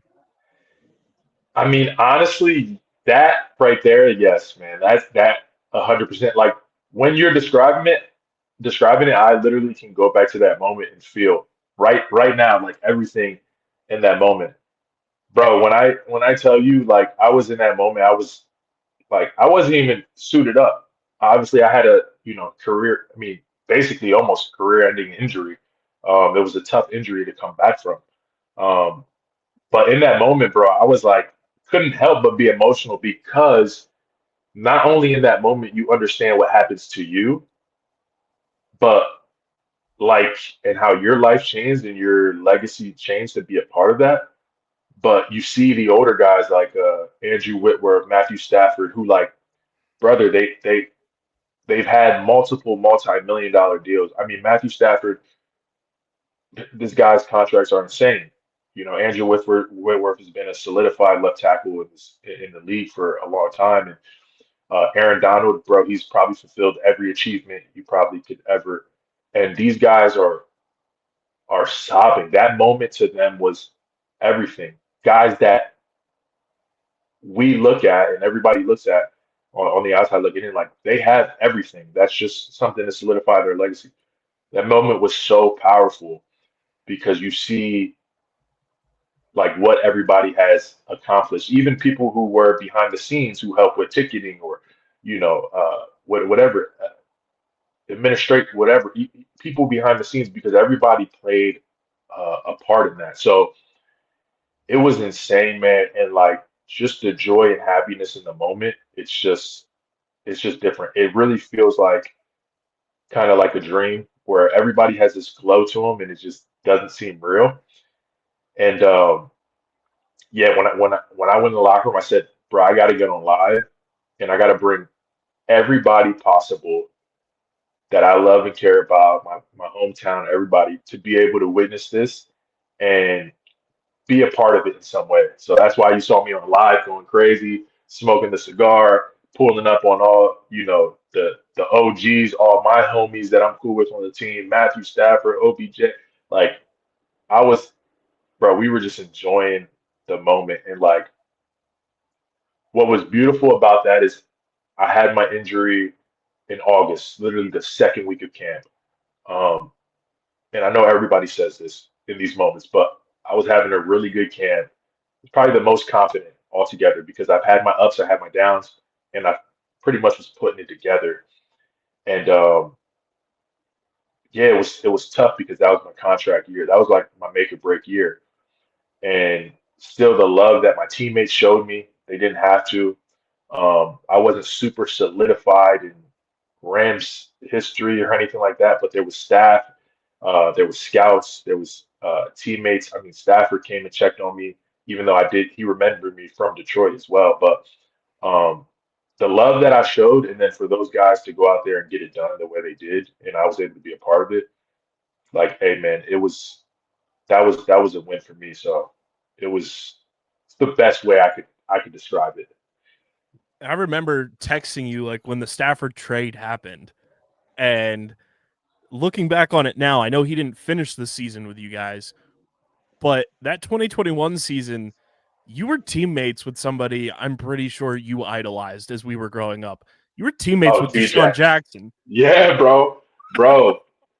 That was the one thing. I mean, the way it ended up playing out, he went on, obviously, uh, things didn't work out. He wasn't really feeling like he was getting enough touches and all that stuff. But prior to that, bro, when he signed, I was like, bro, something special was about this year. Whether I'm gonna earn that starting spot and Deshaun Jackson is gonna score and I'm gonna run to the touchdown and pick up a guy and celebrate with a guy that I watched throughout my whole childhood cook and loves, man, as a Eagles fan, or we're winning the Super Bowl or something. Like, bro, I knew something special was gonna happen that year.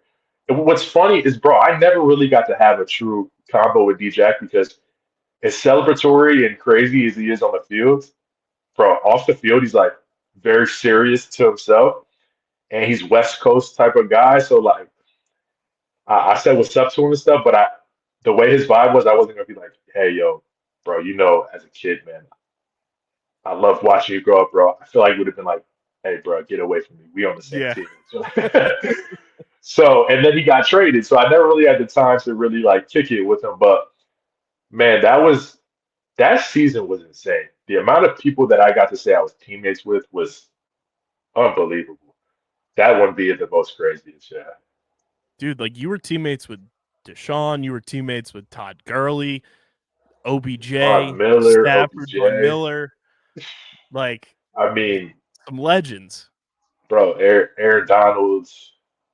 I mean, bro, Jalen Ramsey, Akeem Talib, the Dominican Sue, Eric Weddle, Clay Matthews, bro. The amount of people that have been my 4 years, bro. My 4 years, like I got to meet and chop it up with some legends, bro.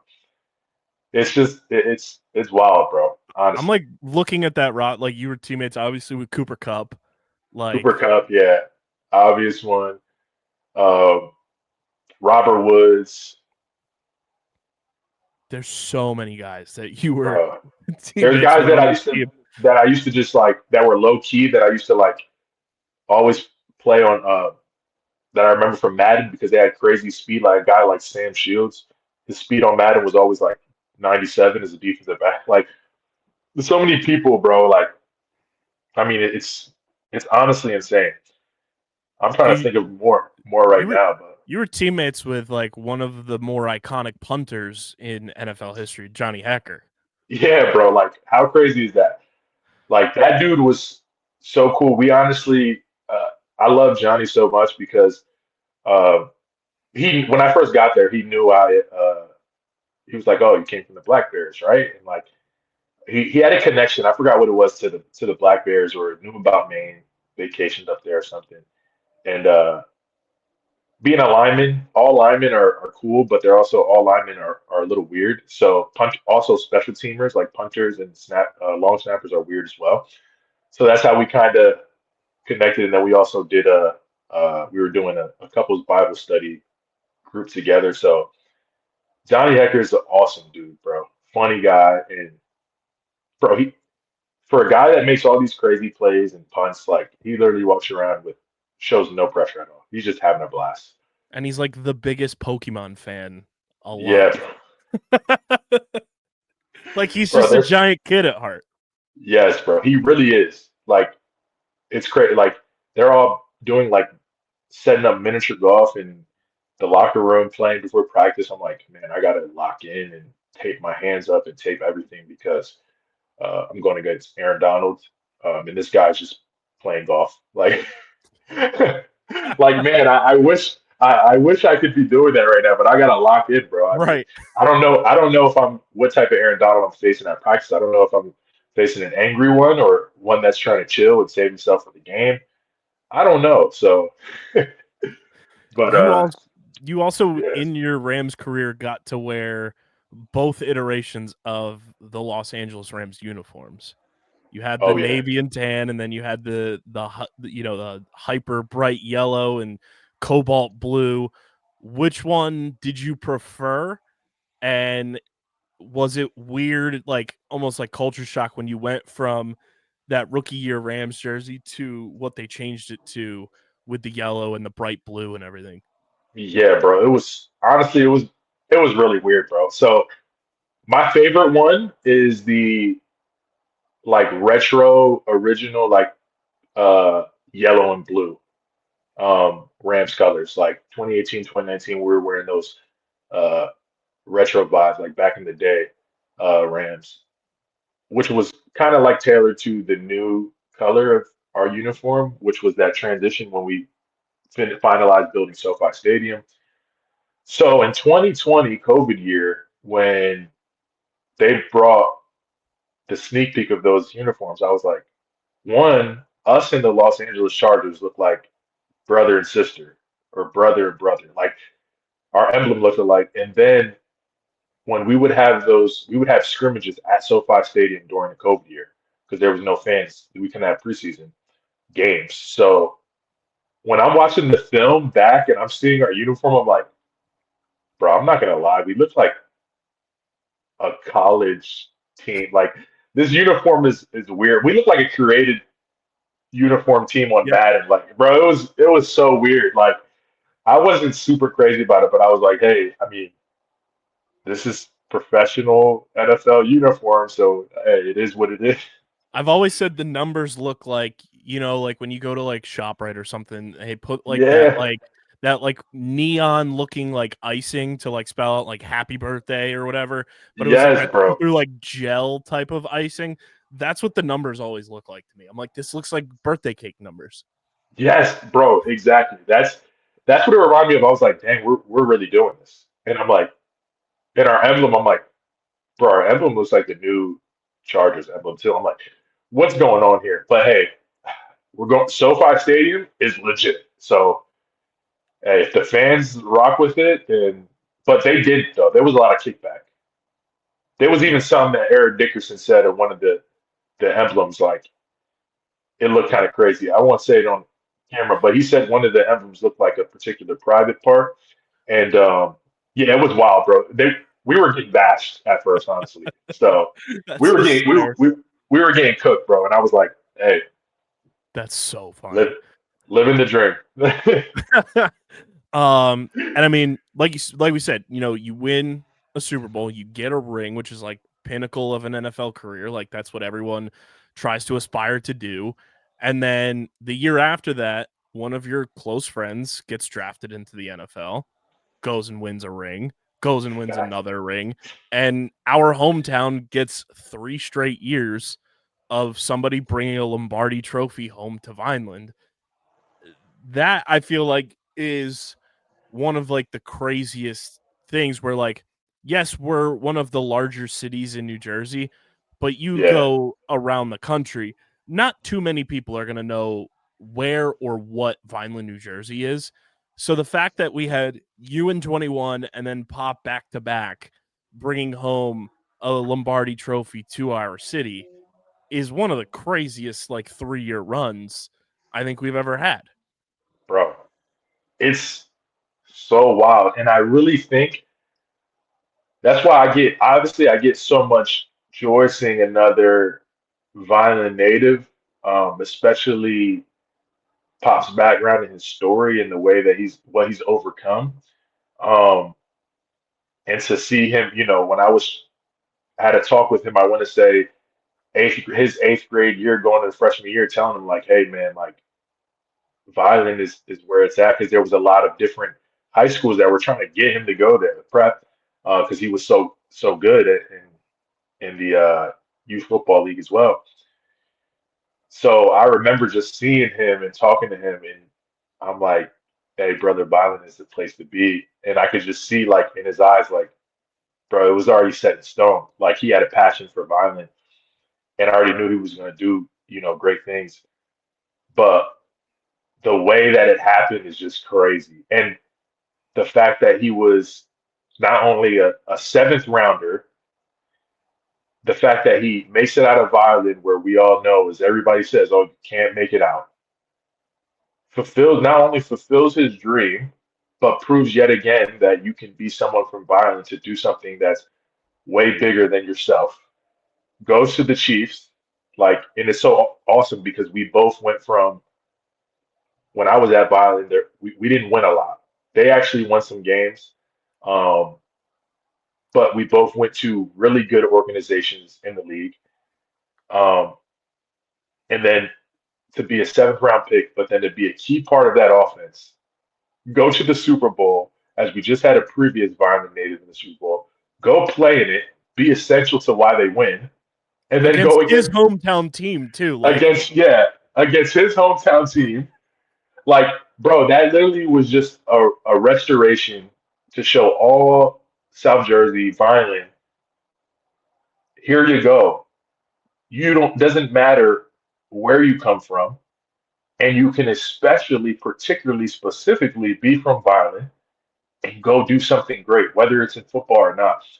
And for that to be put on that world stage, I mean, all I can say, man, it was just God's work, just showing our people like this is what it is. And bro, I would want to know the specific calculations percentages, because you're only 1% of the 1% make it into the NFL, but then to make it to the Super Bowl, but then for two people from your hometown to be Super Bowl champions, and then to be a second Super, like, bro, it's incredible. and then a couple years down the line, another player from your hometown gets signed to go to the NFL, and like, yes, is getting ready to like try to earn his spot on a roster. Like, it's bro. crazy. Yeah, man. Even with Tyree, like, bro, it's honestly insane. And the beauty of it too, which I had seen a shift in, is like people are now seeing and believing. Like, if there is someone who's doing something and really grinding and trying to make a name for themselves, there's a little more belief and hope and understanding, like, hey, this kid could be the next so and so. Like, and that's what I love, because there's hope being instilled within the city, and now there's tremendous proof in, Isaiah Pacheco, Tyree, and there's going to be more to come. And there's people that are doing things in spaces that are not of athletics. And bro, it's crazy, and it's all glory to God, man, for sure. So And I mean, like, for you and Pop in particular, like with your Puerto Rican background, we talked about this last year too. Like, not like since we recorded the episode at the camp last year, like Pop's got special guests at the game, and it's Daddy Yankee just in his suite. Like, this Yeah, man bro. has had the two most powerful, in like the coolest sense of the term powerful, Puerto Rican humans in Yeah, Bad Bunny and Daddy Yankee in his corner. You have bro. Pop in like the La Cultura like commercials for the NFL during Hispanic Heritage Month, draped in a Puerto Rican flag. And like, we come from Vineland, New Jersey, as a very heavy Hispanic influenced city, a lot of Puerto Yeah, Rican culture in Vineland. Like, that's got to be one of the coolest things for you too, just from a hometown perspective, to see like, that's my guy, but he's also putting on for our culture. yeah. No, 100%, bro. And that's what I love because I remember um, one of my, it opened my eyes when one of my buddies, his name's Luis Perez. I mean, they call him the king of spring football, and he's of Mexican background. And when he came to the Rams, or whenever I was with him on the team, we're seeing his journey, or like the amount of statistics of how many, Mexican people are of Latin descent was not many that were, in the NFL. So to see someone that personally, obviously quarterbacks and running backs, they get the ball. I wanted to be a running back and quarterback when I grew up. I didn't want to block. I was boring. So for him to put on in the way he does, and the opportunity he's blessed to, play the position that he does as well, and be that influence not only for the people of Ireland, but now on a global scale for all my Latinos, Latinas out there. Um, bro, it's just powerful, and it's just him being a great steward of his influence, and you know the fruits of his hard work and his dedication. So man, it's powerful, and it's great to see somebody obviously that from your hometown um, be on these stages and be in these rooms with these people that we know well. So it's it's insane, bro. It's mind blowing. Again, it just goes back to you know doesn't matter where you come from, especially if you come from Ireland. So And it's one yeah, of those things too that, like, looking around the corner, Pop is still in his prime. Representing yeah, Puerto Rico in the Olympics in flag football is not out of the question. yo, that would be crazy. Because NFL That would players be are going to crazy. be allowed to play. Like, I mean, Yeah, you want to talk about somebody whose game is tailored for flag football? Like, yeah, obviously, it's there for the NFL, but his cutting and agility and speed in flag football would be amazing, and he'd get to represent Puerto Rico in my mind.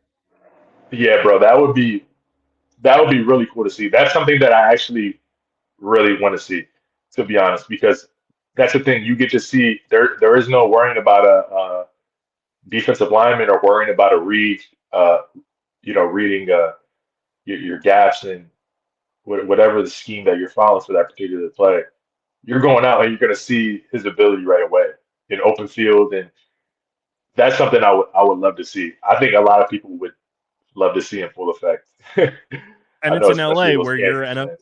it's in LA where your NFL career got started. Yeah, yeah, 100%. I know, which is wild, man. And that's why I always say it's crazy how God always connects the dots, man. It's wild when you really think about it. But yeah, that'll be fun to see for sure. So obviously not in the NFL this year. You obviously never truly lost your Eagles fandom.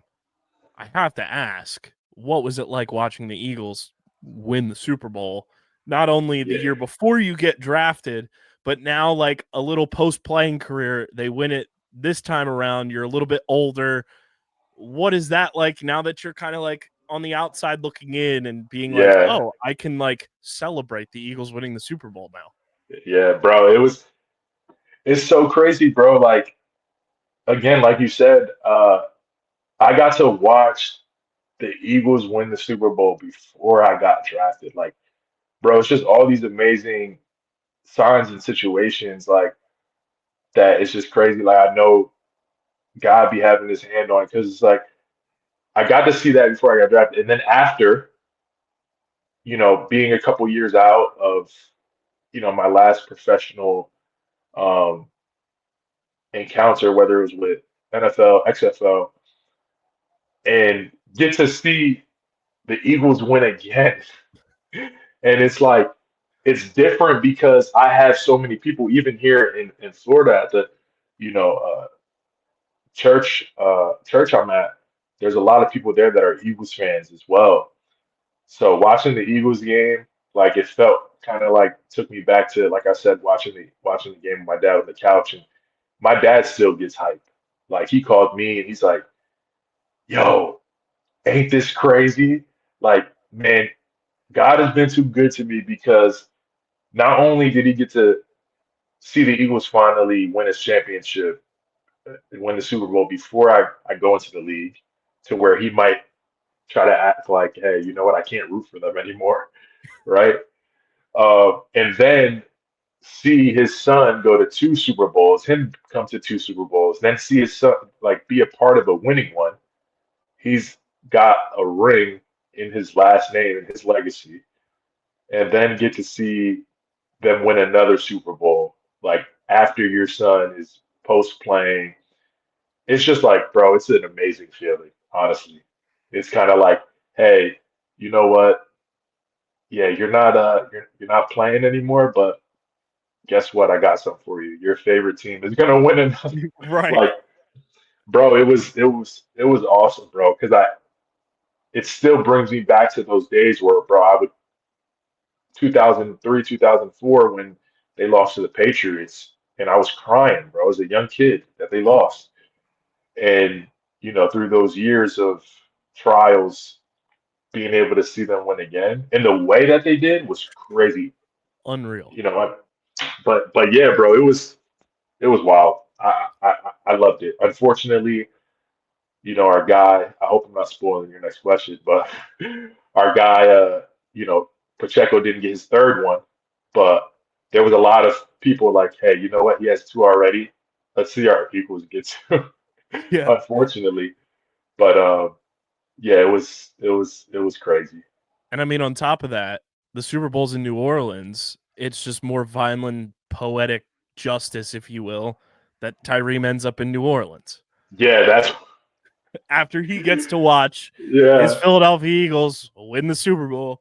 He's now in New bro. Orleans, playing for Exactly. Kellen Moore, no less, who was the Yeah. offensive coordinator for the Eagles. Yeah, it's just like, bro, when you start like seeing how these pieces, like it was already written, man. It was already, supposed to be. And it's just crazy. Like I'm super excited for Tyreem because he's just one of those incredible prospects. Like, bro, he's like taller than me. He's like very lengthy. He's like built like Giannis, but if you made Giannis a football linebacker or even NFL edge rusher, and he has incredible speed, he has Like incredible instincts. he could play wide receiver. He could be Travis Yeah, Hunter if he wanted yeah, to. Like he can. playing Yeah, both he sides of the ball. he can do it all. Like he truly is. Like if he had the opportunity, I'm sure if Rutgers chose to mix him in on some offensive packages, like he could do it. He did it at Ryland, so it's in his blood, it's in his nature. So I'm excited to see how his uh career turns out and jump starts. Like he's going to be an asset to any team. So um, I think people should be on the edge of their seats to see how this season, whether it's this season or how his career turns out, because he's a he's impressive.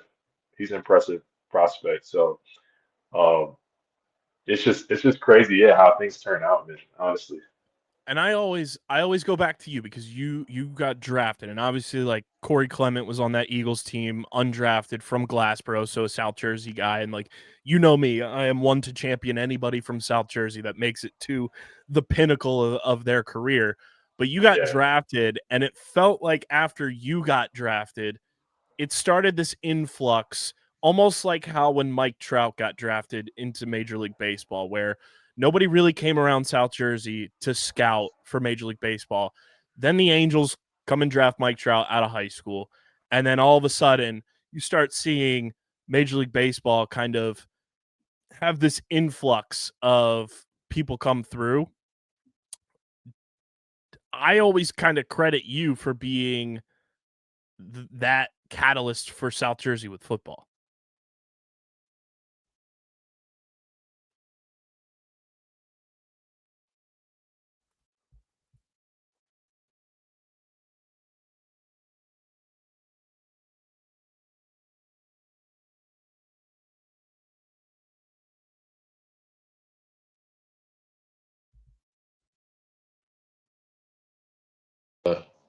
For some reason. Yeah, so like I was saying, baseball, like nobody came around until Mike Trout. And then you start seeing all these different prospects kind of start getting drafted out of South Jersey for baseball.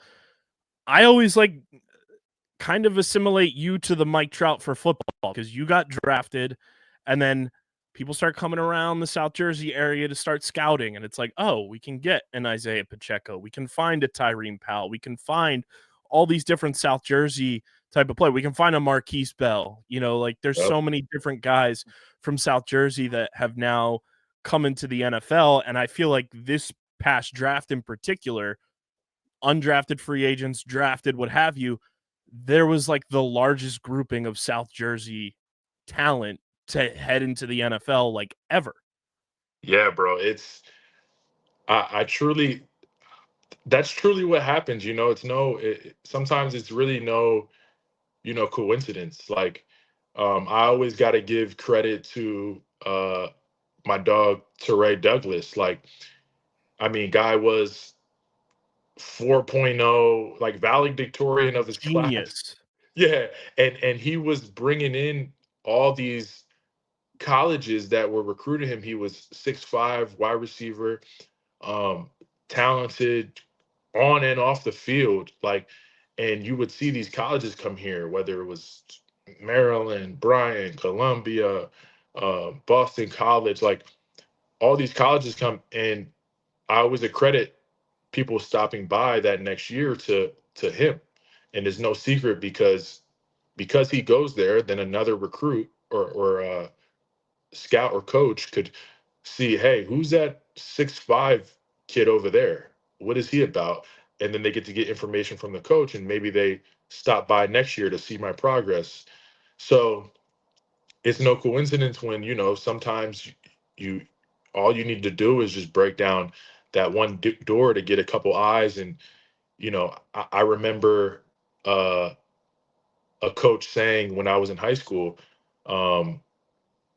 yeah, I stopped by here because there was a coach from Timber Creek that told me I should stop by and see what Violence got, because we played Timber Creek in a scrimmage, and he saw me playing against one of their 5-star defensive ends. And, it's no secret when you kind of, again, break down that door, you get some eyes on you, that it then can trickle down, to others. And that's what my motivation was, to continue to, get eyes on Violent and South Jersey. So Yeah, it was Teray and like Jeremiah Toki like broke that yeah, door down for like going from high school football to college. And it yeah, was like, oh, like there's like scouts coming here to like look at our athletes now. And like that felt like such a huge step. And like on top of that, like you get drafted, and then like this year, like you see, LaQuint Allen from Millville get drafted out of Syracuse. You see so many different guys. I genuinely feel like there was like 20 plus guys this year, whether it was drafted or undrafted free agents, like every single step of the way, like just ending up on NFL teams. And you go around the league now, and like it feels like almost every single team now has at least one guy with South Jersey ties. yeah, which is awesome to see. But again, at the end of the day, yeah, bro, it's just, I feel like there's a lot of, also it's a credit to the guys who, make it to those spaces, like, a Corey Clement, obviously Isaiah Pacheco, and a lot of different guys, myself, that kind of break that barrier as well of, they're with the team for more than, their the average amount of years in a career, whether it's 2.5 to 3 years is an average NFL career. And they go there and they contribute or make an impact in some way, which is like, okay, these Jersey guys are doing something. Marquise Bell, like I can go on. Jonathan Taylor with the Yeah, Colts. yeah. Jonathan Taylor, Austin Johnson, who used to go to St. Augustine Prep. Like, there's just The guys from Meltons. yeah, like there's just people that are from South Jersey and not only get the opportunity, but they they do something with it as well. So yeah, I think that's what also helps solidify things and why you've been seeing that influx this year. So And even it's like dope. even the year before you get drafted, like Hassan Reddick gets drafted in Yeah, Philly, like another South Jersey guy that like gives back to the South Jersey community, doesn't forget his roots, was a walk-on at Temple. Like yeah, there's so many different guys, and you just look around the league and it's just like, wow, like even on the Ravens, like Devin Leary is Lamar yep, Jackson's like third string quarterback. And it's like, yeah, that's somebody I got to watch up close and personal play against you guys when yeah. we were playing against him in high school. It's crazy, bro. It's honestly wild, but it's cool to see because it's just that growth that we're making in that statement that, hey, down south football is big, but hey, y'all can't forget about Jersey football as well. So we got some dogs coming from here. So hey, it's cool to see. Did it take you some time to be able to like sit down and watch football like removed from the league, or was it kind of one of those things that like you've always just been passionate about, football as a whole, and you could kind of like assimilate back into watching, or did it take some time to kind of adjust and be able to kind of just watch it without having to worry about like schemes and X's and O's and blocking assignments and stuff like that? Yeah, bro. It definitely took some time, 100%. Like, because the thing is, you're so trained to like watch film and analyze what you're doing so that you can do your job to the best of your ability. Um, so it took time to really enjoy it in that way. But I want to say, like, probably maybe last year, I was really able to like enjoy it. But this year was like, all right, I can like watch a game without analyzing exactly what the O line is doing. Um, but yeah, after after some time though, it kind of it was the transition of watching multiple games because prior to prior to going into the league, I used to watch multiple games like Eagles and football Sunday, Monday, like. But then when I got out, I don't know if it was a attention span thing, and I also used to watch film on my iPad, so I can fast forward through or so it was weird, man. Like my mind could have capacity for one game for the day, and then other ones I couldn't really like concentrate. So um yeah, it took some time.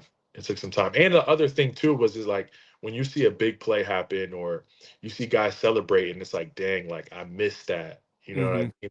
And sometimes it's like, dang, I'm really not trying to sulk in that feeling of missing to celebrate. So sometimes it's like I would avoid it too, in a sense of watching as much football. So yeah, it was a little bit of that. So yeah. The part of watching multiple games sounds like my mom whenever my dad and I on a Sunday are just watching Red Zone before the Eagles game comes on. And she's like, Yeah. how do you pay attention to multiple things going on at once? And I'm like, it's just the scoring plays. Yeah, exactly, bro. Yeah. It's like, bro, we're getting everything brought to us. We're getting the meat and potatoes of everything. No. I was like, you don't need to see a 2.5 yard carry on 2nd and 40 by the Tennessee Titans. Like, let's just watch someone chuck up a touchdown to Devontae Smith or Yeah, throwing up to Devontae Adams, and we'll call it a day. yeah, exactly. Bro, that's all you need. So nah, I feel that. I feel that 100%. And I mean, to swing it all back, like where we have Tyreem going to the Saints, Pop doing his thing with the Chiefs, and you obviously, getting the job done with the Rams and being a Super Bowl champion, and like this next generation of kids that are going to be at your camp, like get to look up to you three in particular, and knowing like, hey, like I might be, in that age demographic of 5 to 14 years old, but like you guys aren't that far off from me watching you on TV. Like these kids get to sit down every Sunday and watch Pop run the ball for the Kansas City Chiefs. They get to watch Tyreem for the past couple of years play at Rutgers. Like they know that you are an NFL success story, and like now they get to come learn under your tutelage, learn under people that you trust, to come out and be coaches at this camp, have, current Vineland high school players at camps with you and kind of learn, the tricks of the trade. That's got to be one of the more fulfilling aspects of it all, like we talked about earlier, of like you just like being in that moment and giving back to your community, but knowing like this next era, they're looking up to you guys in particular because you are those ones that defied the odds, that said, forget all that noise of I can't make it out of Vineland. Like I can be that next one and put my name next to Jamil Demby, put it next to Isaiah Pacheco, Tyreem Powell, Lou Pacone. Like I can be that next one. No, 100%, bro. And I think that's the beauty of it, is sometimes you don't even know the impact that you have. There's going to be a kid at this camp that may be on the cusp of joining football, whether it be VMFL or the Blitz, or maybe they're from a different town. Maybe they're on the fence of whether they should join football, or maybe there's kids that quit and then want to go back to football. Like you don't know their story, or maybe they're in it and they believe they're just not good enough. But when they can hear my story and know that I was a lazy, chubby kid that barely could do any push-ups, and I would try to be late to practice, and I would try to skip up downs and skip the hard work and all that stuff. But eventually it clicked with me because I kept showing up. I was trying my best to be coachable, and eventually I was able to improve and get better and take what I learned from the game of football and apply it to my school, to my life, to be able to go to the places that I've been able to go. And it was because of the game of football. And when they are able to hear my story, it can impact them. And then they see the proof of others like Isaiah Pacheco, Tareem Powell, Lou Pacone, like those that came before us that have set the standard, as proof as well. But when they can see it live in person and hear it live in person, like you just don't know what life you may change or direct back on the right path. So it's just amazing. And I try my best to be a good steward of that influence, and again, and just be thankful and grateful that I can, in some way help these kids of the community. So yeah, man, it's powerful. I truly love the way that you worded that, for sure. And I mean, you're setting up, those 13, 14-year-olds that, like, if they want to go and play football at Vineland High School, not only are they getting that early access of a Super Bowl champion, there's very few schools, I feel like, just in the country that have an offensive coordinator and a defensive coordinator at their school, at a public school, no less, that both played in the NFL. And Yeah. Vineland High School has that. Yeah, it's insane, bro. It's honestly insane. Like, man, I remember when Coach Cliff first came, and I was like, yo, what? It was my senior year, and I was like, what in the world? Like, bro, we got a former NFL guy like coaching defensive coordinator. Like, bro, it was wild, and I'm like, oh snap. Even though we didn't have a another good year that year, but it was for what was to come, and to build up for what was to come. Like, it takes time to make those changes, to change the course of the culture and all that stuff. So, I mean, again, it's just more proof in defying the odds that there's greatness in Violin. We just gotta, open our eyes and just see and accept it and nurture everything that we have. We not look for the next best thing, but understand that we have greatness here in Violin. So yeah, the fact that we also have that within our coaching staff, within the legacy of our school, like alumni, kids, that there's going to be some future kids that are coming up that are going to make a name for themselves. Like, bro, it's just awesome. And again, it's just more proof to show. And I think it's crazy. Like, you look at, just when we were at the Hall of Fame induction, you walk up and down that hallway and that wing, and you just see, no matter if it's D1, D2, D3, community college, like the letters of intent that get signed to go and play a sport. Like, I always find it cool that, like, my sister's up on that wall, like, went and Yeah. swam D3. And, then, you look at, you're up there, Pop's up there, like Tyreem's up there.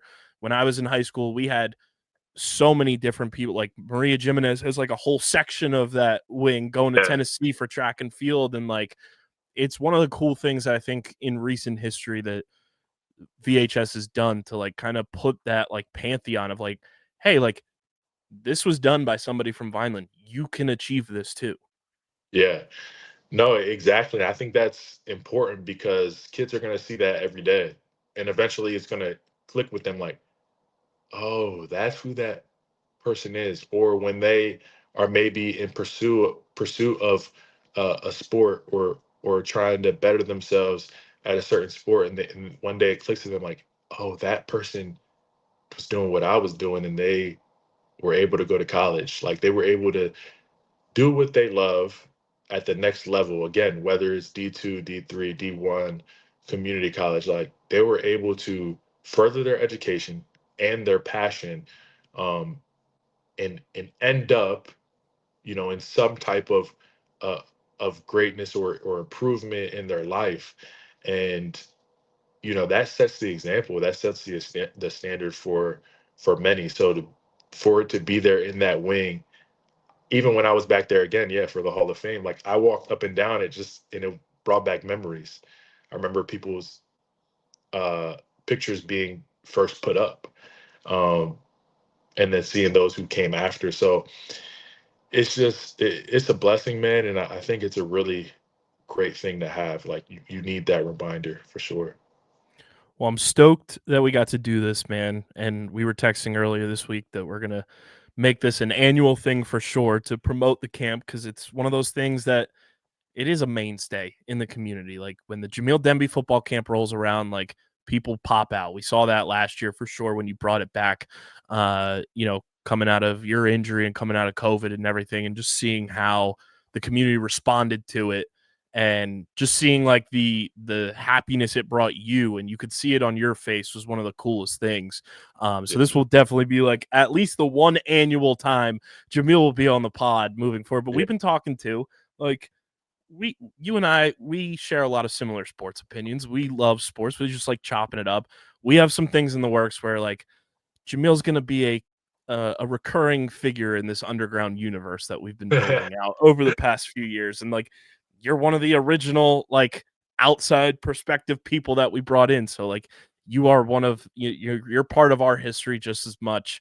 And we appreciate you, man. Like we said, the camp is it's coming up Friday, July 18th at Benny Coker Field in Vineland, 3rd and Chestnut.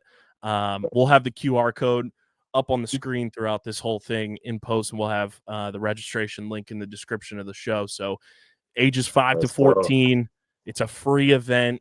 And genuinely, like, having been to multiple of these things, there is no better opportunity to come out, get coached by a Super Bowl champion, get coached by a Vineland native, and just so many amazing people in your circle that you bring in and trust, whether it's from Vineland or outside.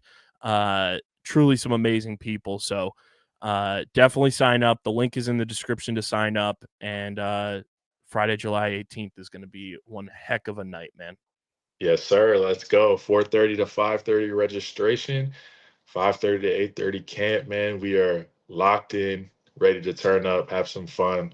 It's gonna be some prizes, man, and it's gonna be great vibes. Got my man DJ Mugga all the time, man. That's my guy. He Man, turns it up. You remember from last year, they was going crazy with uh the Boss Man D-Lo song that was going crazy. All the kids were going wild.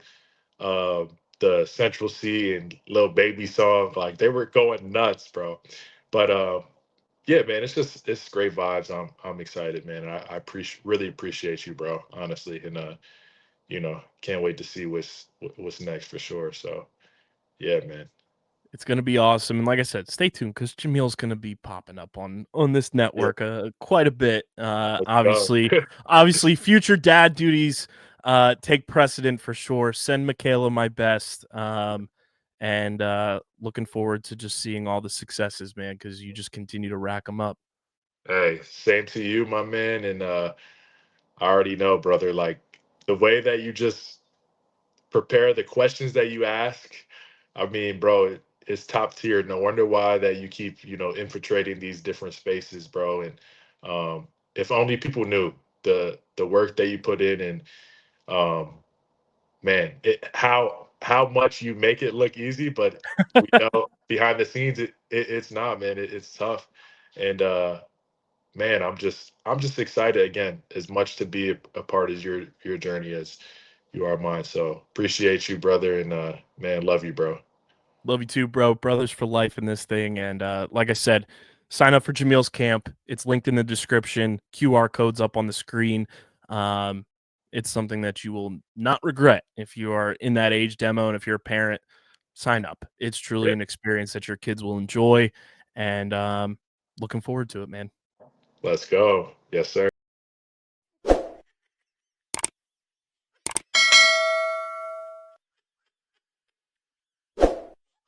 Shout out to the boy, Jamil Demby, for hopping on the show this week. We're going to make that an annual appearance for sure. And Jamil and I have been talking, and, now that he's kind of like post-football career and kind of moving into his next, phase of life, we've been talking.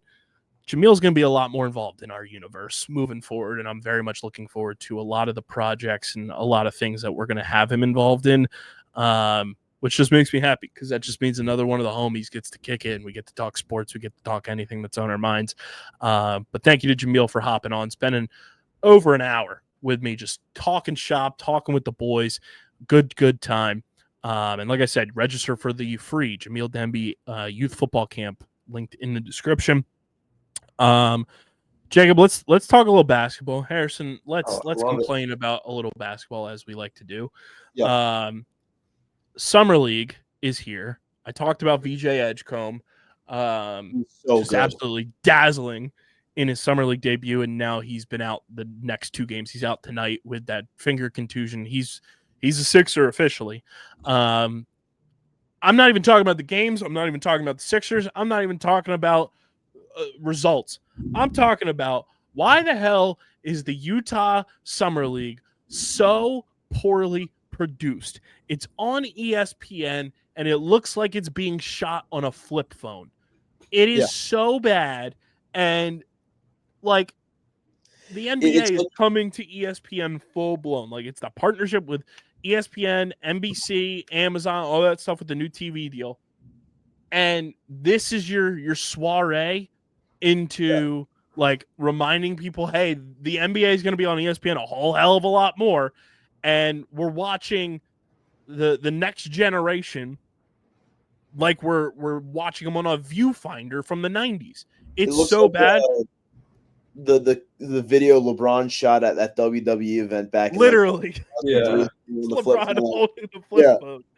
Like it truly is like vintage film footage that I'm like, what are we watching right now? And the only thing I can chalk it up to is the age-old adage is that Utah just doesn't have internet. Yeah. I mean, what do they got out there? They don't have alcohol, they don't have coffee, they don't have internet, they don't have fun. They don't have premarital, they don't have a lot of things. But yeah, I mean, I just am blown away that like we're here in 2025 and we see like the American Cornhole League has better camera quality than the Utah Summer League. Hey, well, don't be ripping on the American Cornhole League. I'm not ripping on them. I'm just saying the fact that they have like 8K Megalodon camera quality on ESPN, mind you. And I'm not bashing ESPN.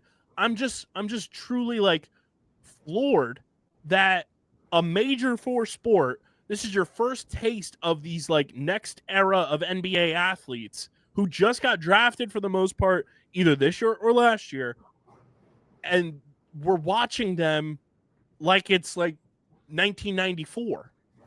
It's crazy to me that like NBA 2K probably has better graphics than what we're watching Utah Summer League in. Yeah. And I'm sure when they make NCAA basketball, it's going to have better graphics too. Yeah. Which apparently that's coming. It's coming. And I'm excited. I can't wait for that. Something that is not happening in basketball Utah. team and making myself on the team. Yes, sir. Something that's not happening in Utah.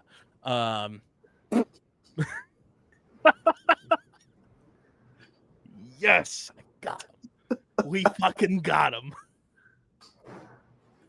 But yeah, I just had to gripe about Summer League because like the fact that the NBA is a multi-billion-dollar entity and they can't provide something above a 240p camera quality for Summer League.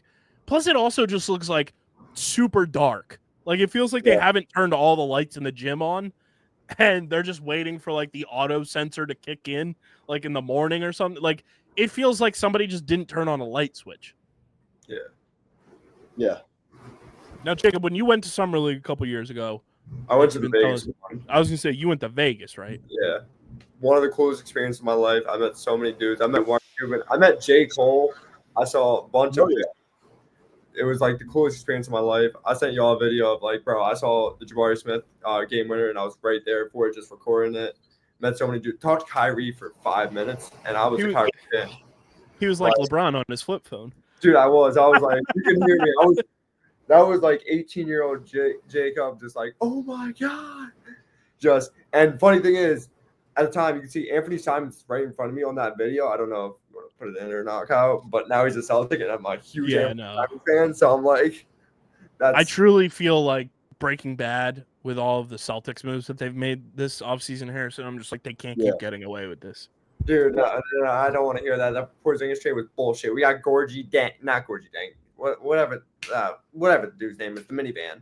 I'm just so happy that. Yeah, George, he's a hooper. Well, we love George Niang in this. He's a hooper. I don't. I'm just so glad. Good. I'm so glad Drew Holiday is no longer on that godforsaken team. Also, they freed my man. Hold on. Put respect on his name. Future Hall of Famer Drew Holiday. Brother, Drew Holiday. Post Allen Iverson, Drew Holiday is my favorite player in the There's very few times I've gotten emotional when sports trades or like signings have happened. The draft night when the Sixers kicked off the process and traded Drew Holiday to draft Nerlens Noel, my heart sunk. Yeah. I love Drew Holiday. Drew Holiday is like one of my favorite athletes of all time. And like probably since Allen Iverson, he's like the one. It's Joel Embiid, Drew Holiday are like my favorite Sixers since Allen Iverson. I love Drew Holiday. They're both going outside because Embiid's done next year when y'all don't make it to the playoffs and gets hurt after 20 games. Wrong. Joel Wrong. In Philadelphia. Also, the fact that Joel Embiid was live tweeting the walk off inside the park home run last night was just, I was like, one of us. Yes. I was just disappointed that he deleted the tweets because it's like, Joel, you're one of us. Just embrace it. Embrace the sickness. Yeah. Embrace the fact that you're a sicko. Embrace the suck of Jordan Romano. But yeah, I just had to rant about Summer League because like if you're going to be one of the hubs of the NBA for the next however long that TV deal is, was it 10 years or something? Like showcase your next generation of athlete who every NBA fan wants to see their new players playing for the very first time in the uniform of their favorite team, and you're watching it on a 1994 flip phone. You're watching it on dial-up internet. Like, that's how poor it looks. And I'm just like, this is not a great first impression for fans to embrace their new players by watching it on this grainy, just piss poor quality visual. So Utah Summer League, step your game up, or the NBA should just take it somewhere else. If they're not going to be able to fix it, like, showcase the product. Like, there's so many sickos that watch Summer League like hardcore, and I saw somebody saying like they saw somebody betting on Summer League, and I'm like, there's a number for that. There's a number for that. I could not fathom betting on Summer League, but I digress. Like, if you're not going to improve the quality of like the visual, which is like your main sticking point for people tuning in, you got to do something. And whether that's moving the Summer League somewhere else or telling Utah, hey, let's upgrade your technology. It's no longer 1984. Like, let's get this step in. But yeah, that's my gripe with Summer League so far. Is the highlights are they're vintage looking and not in a good way. Speaking of basketball, though, we haven't talked about it on the show, I don't think, like, at all. The WNBA is coming to Philadelphia in 2030, officially announced. Yeah. Very excited. I've been waiting for this day for a long time. Shout out to one of the champions of bringing the WNBA to Philadelphia, and that is a follower of the program. It is, I want to get their handle correct because, at WNBA Philly on the tweet machine. They have been championing bringing a WNBA team to Philadelphia forever. They made their account in September of 2021. And I don't know I want to get the person who runs the account on. She is truly just an amazing ambassador for the game. I'm just so excited that we're getting a WNBA team because Philadelphia, true to its core, yes, it's a football city. Yes, we love baseball, but the basketball culture in Philadelphia is so strong. And I'm already excited about like the support that this team is going to get. And I've already said it, like, we will be covering this team full send for the podcast. I have somebody who is going to be boots on the ground for us, and I'm very excited about it. But I also said, even though it's Josh Harris, I will be one of the first people in line getting season tickets for this company for the WNBA team because, like, it's just such a, like, I've wanted to go to a WNBA game for the longest time. I just have not found the right opportunity or time to get to New York because the Liberty would probably be the closest opportunity for me. But like, I want to be able to be like first in the building for the WNBA in Philly. Like, I want us to have the opportunity to go to games as a company. I want us to be able to support this team. And I am at the forefront. There's one name that I am fully in on to call this team. It is the Philadelphia Revolution.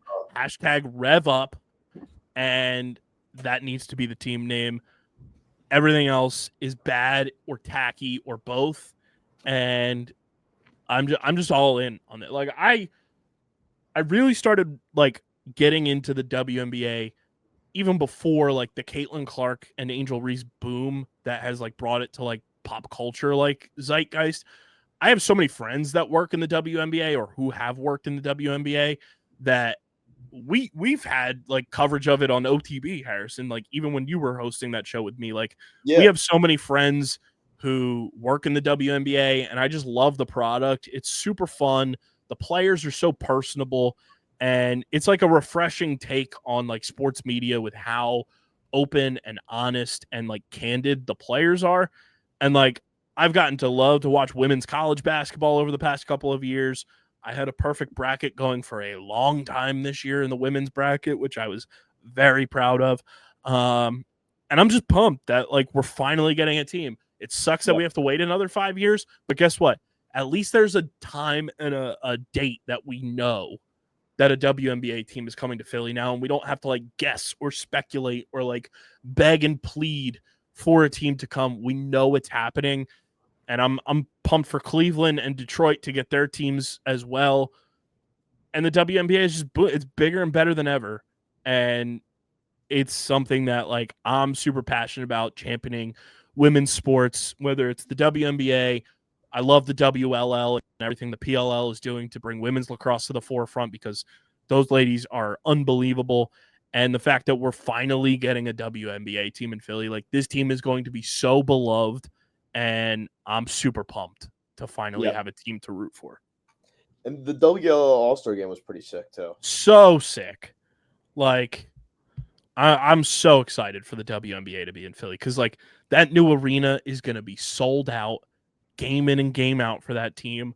Who knows what the next superstar in women's basketball is going to look like skill set wise, who comes to this team, but just like the overall speculation and like the predictability that you can get into and like building a dream team for the next 5 years of expansion draft and regular draft and everything, like that's exciting. And there's been very few opportunities for that in Philadelphia in particular for us as sports fans to really like wrap our heads around. We've really only had one, maybe two opportunities. One was obviously the Philadelphia Union in 2008.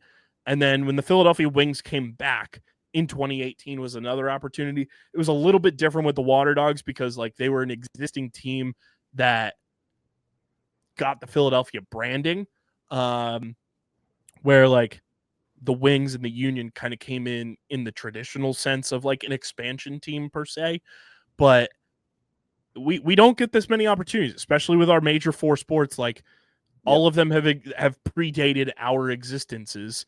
And there's not that many opportunities that you get an expansion team in a sport in your city. So I highly advise everybody to just embrace this team, be at the forefront of it, and be supportive of what's to come with the WNBA being in Philadelphia. It's going to be amazing.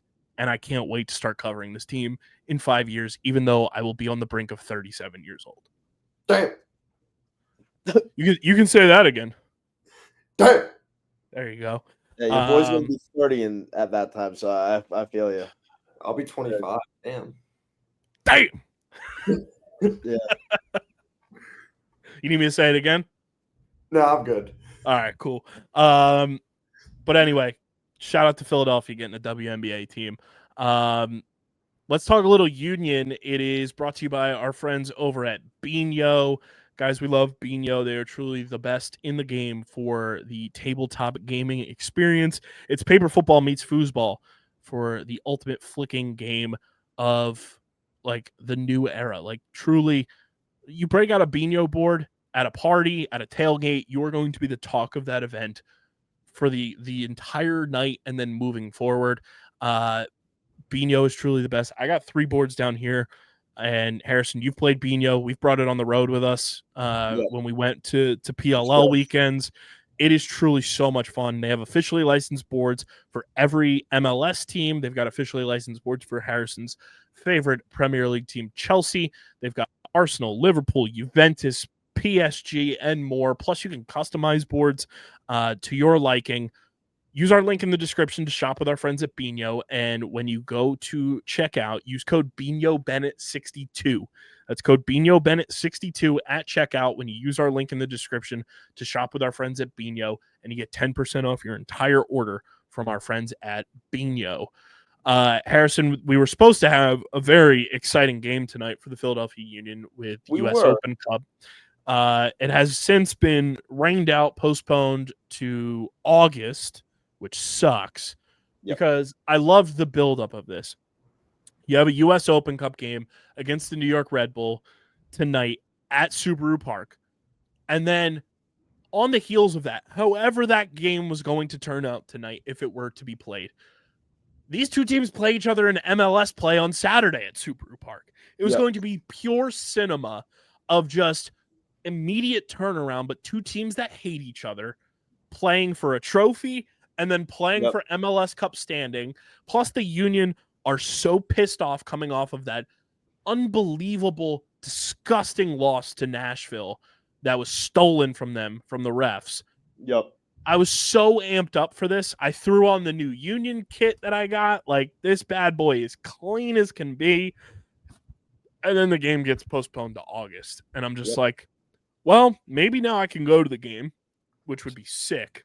That would be amazing. But I'm bummed it got rained out because I felt like it was going to be the perfect, like, similar but not sense of like the Phillies winning 13-0 today for the Union to just like get right and bounce back from the past couple of losses they've had and just shit pump a team that they absolutely hate. Yeah, it would have been beautiful, but unfortunately, Mother Nature had a hand in saying, "Now you're good." So bummed. So that is now what, August 13th. Well, Harrison, it kind of plays out to a degree. It's now a home and home because the quarterfinal gets moved to August 13th, still at Subaru Park. But then on August 16th, the Union and Red Bulls play up in New York. Well, North Jersey, technically. They're not in New York. But there's very few teams that like the claim Giants. New York. Yeah. Buffalo Bills are the only New York. Them, the Sabres, and the Bandits are the only teams that actually play in New York. The Knicks. They don't exist. The Nets. Who?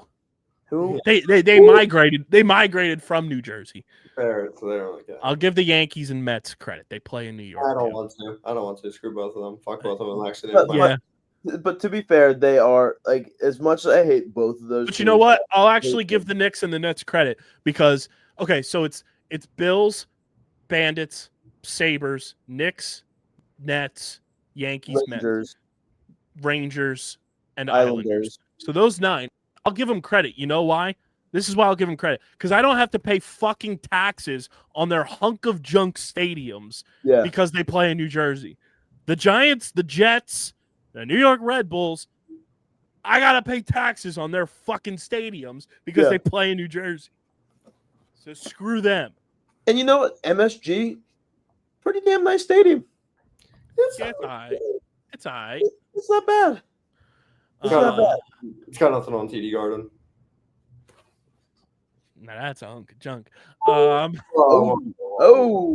Whoa. There, guy. Wait. But the Union are back at it on July 12th, this coming Saturday at home against the aforementioned, I should call them the New Jersey Red Bulls. And then they're also home on Wednesday, July 16th against Montreal. Nice little home stretch here. And then they only have one road game the rest of July, and that's in Houston. And then they finish out July at home against Colorado. That Nashville game, though, it screwed them because they were in first place for the longest time. They get screwed by the refs in extra time. They award Nashville a penalty. Nashville wins. They jump the Union by 1 point. Cincinnati has since jumped them by 2 points. But again, the Union are still one of the best teams in all of MLS. My boy Cavan is breaking that starting lineup almost every single game now, which is amazing. And I'm just excited for like this long stretch of summer ball from the Union and what they're going to be able to accomplish over the rest of the summer, and then going into what has become the longest season in professional sports. Like, they're literally playing like 12 months of the year now, which is kind of crazy. Their season is crazy. It's so long. Which, did you see, Harrison, the report that came out today involving the MLS about a certain player that Inter Miami is trying to acquire? Who? They're just trying to have like Messi and friends. Tom Bogert, who does a great job covering the MLS, put an article out saying sources Inter Miami advancing in talks to sign Argentine World Cup winner Rodrigo de Paul from Atletico Madrid. Wow. Wow. Likely fee in the region of 15 to 20 million. They really are trying to be it's literally Messi and friends. Messi and friends, yeah. They're like, hey, you played together once with him, national team. Come on down. Come on down. It's crazy. That's nuts. Like truly insane. Like if that happens, which like they're saying it's trending well, just truly wild. Also, what am I missing? Because Kyle Neubeck just tweeted that he got in-flight Wi-Fi and missed some news. Probably the Devin Booker thing.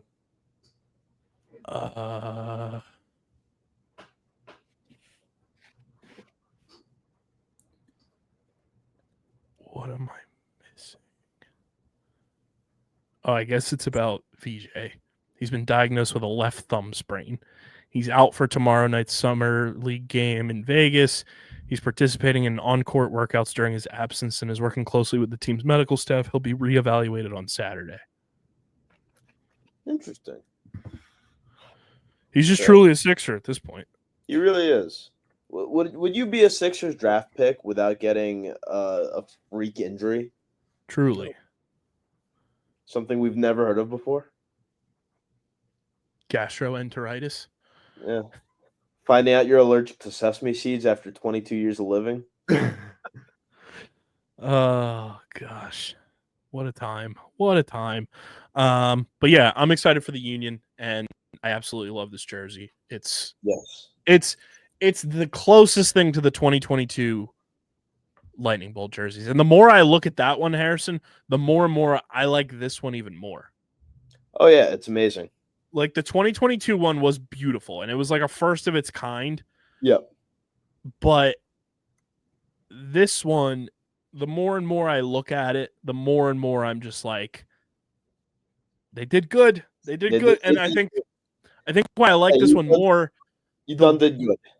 The crests are more visible because on the 2022 version, they're yellow and it kind of like blends in. It's hard to see. I like that the snake and the Adidas logo on this are like navy blue, black, and you can kind of see them a lot better. Yeah. And the sponsor on the 2022 was also yellow with no outline. This, you can see the sponsor like perfectly. And the more and more I look at, the more and more I'm like really liking this one a lot more. Yeah. Just the lightning that good, like the lightning on the. It looks so like I'll stand up and show people like this jersey. Yeah, it's realistic. It looks like what it's doing outside right now. Yeah. Like it's so good, and it's like all around the jersey. Like I love the snake on there too. Like I love that it's the snake patch too.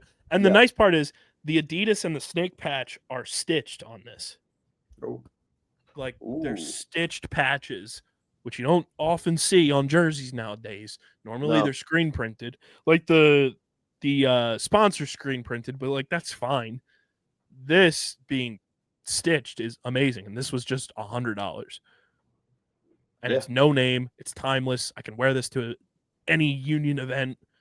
The only thing I need is MLS to get on their high horse or get off their high horse maybe and strike a deal with 47 so I can get a Union 47 hat, because that's the only thing that's missing.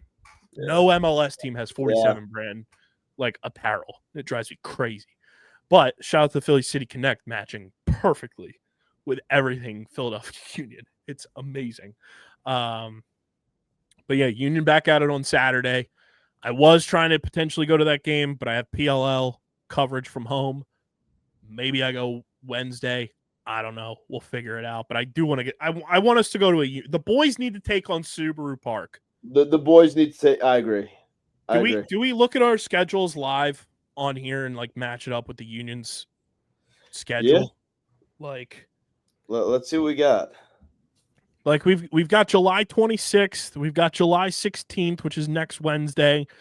We've got August 9th against Toronto. We've got August 13th for the U.S. Open Cup. We've got August 23rd for Chicago. Wait, what do we got for July? July remaining is outside of this coming Saturday. Next Wednesday, the 16th against Montreal. And then July 26th against Colorado. July, Days. July I got work, but August my schedule hasn't come out. Pick a day and I'm down. Yeah, I was gonna say my schedule hasn't come out for Before August the- either. I should have one weekend off at least. Yeah, And then- before the 20th, preferably before I go back to school. August 2nd, they have a friendly, I guess it is, with Eintracht Frankfurt. Ooh, the Eintracht? That's on August. That's a Saturday at 5:30 p.m. And then August 9th is MLS play against Toronto, which would be the following Saturday. Okay. And then August 13th is U.S. Open Cup against New York, which is a Wednesday. Time to be determined. Okay. Yeah, I'll keep you updated on that because I still haven't found out my my menu, or not my menu, my schedule. We love a menu. We need to start calling work schedules menus. I'm so tired right now, and I was thinking of food. I don't know my menu. I don't know. No menu. My name is Shout out to the union. One last thing here.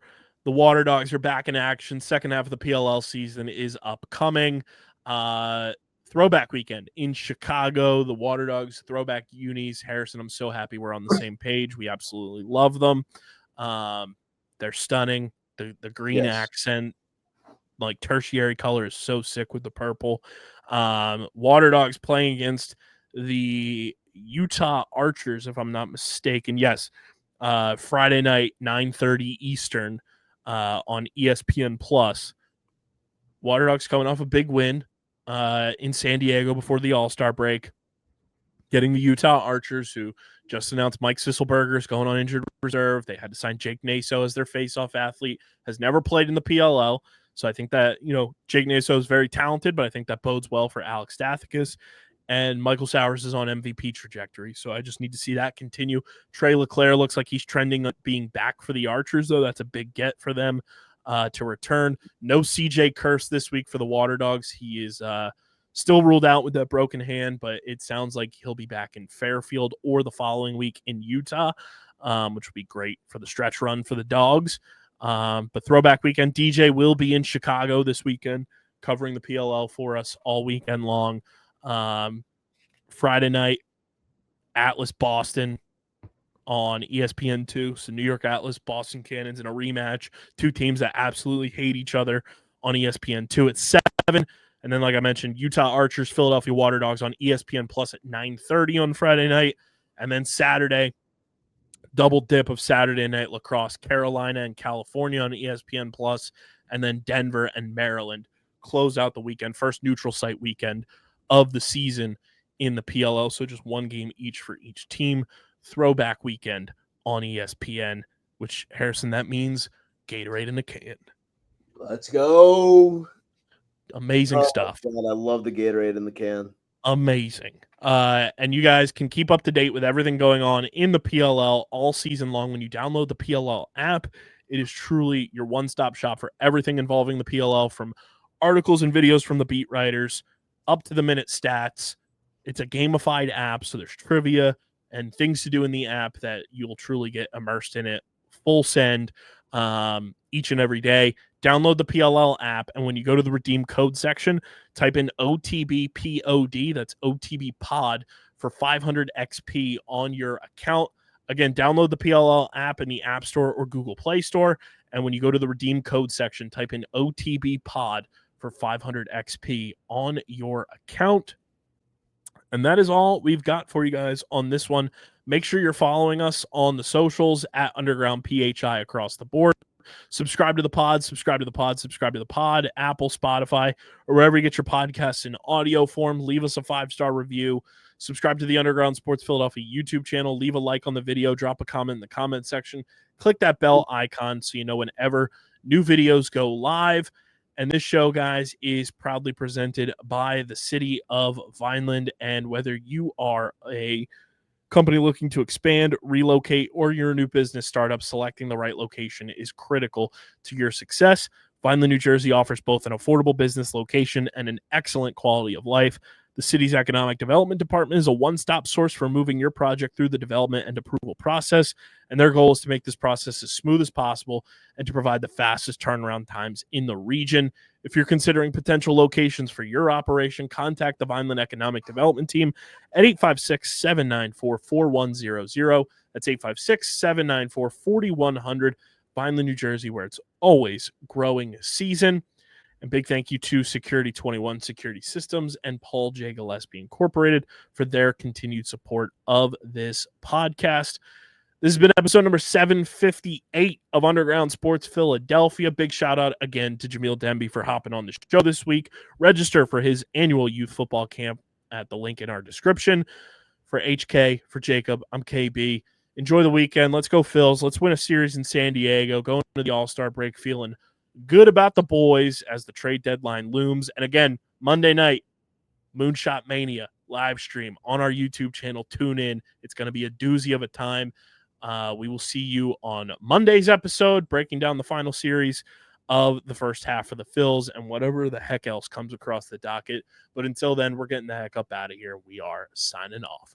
Peace.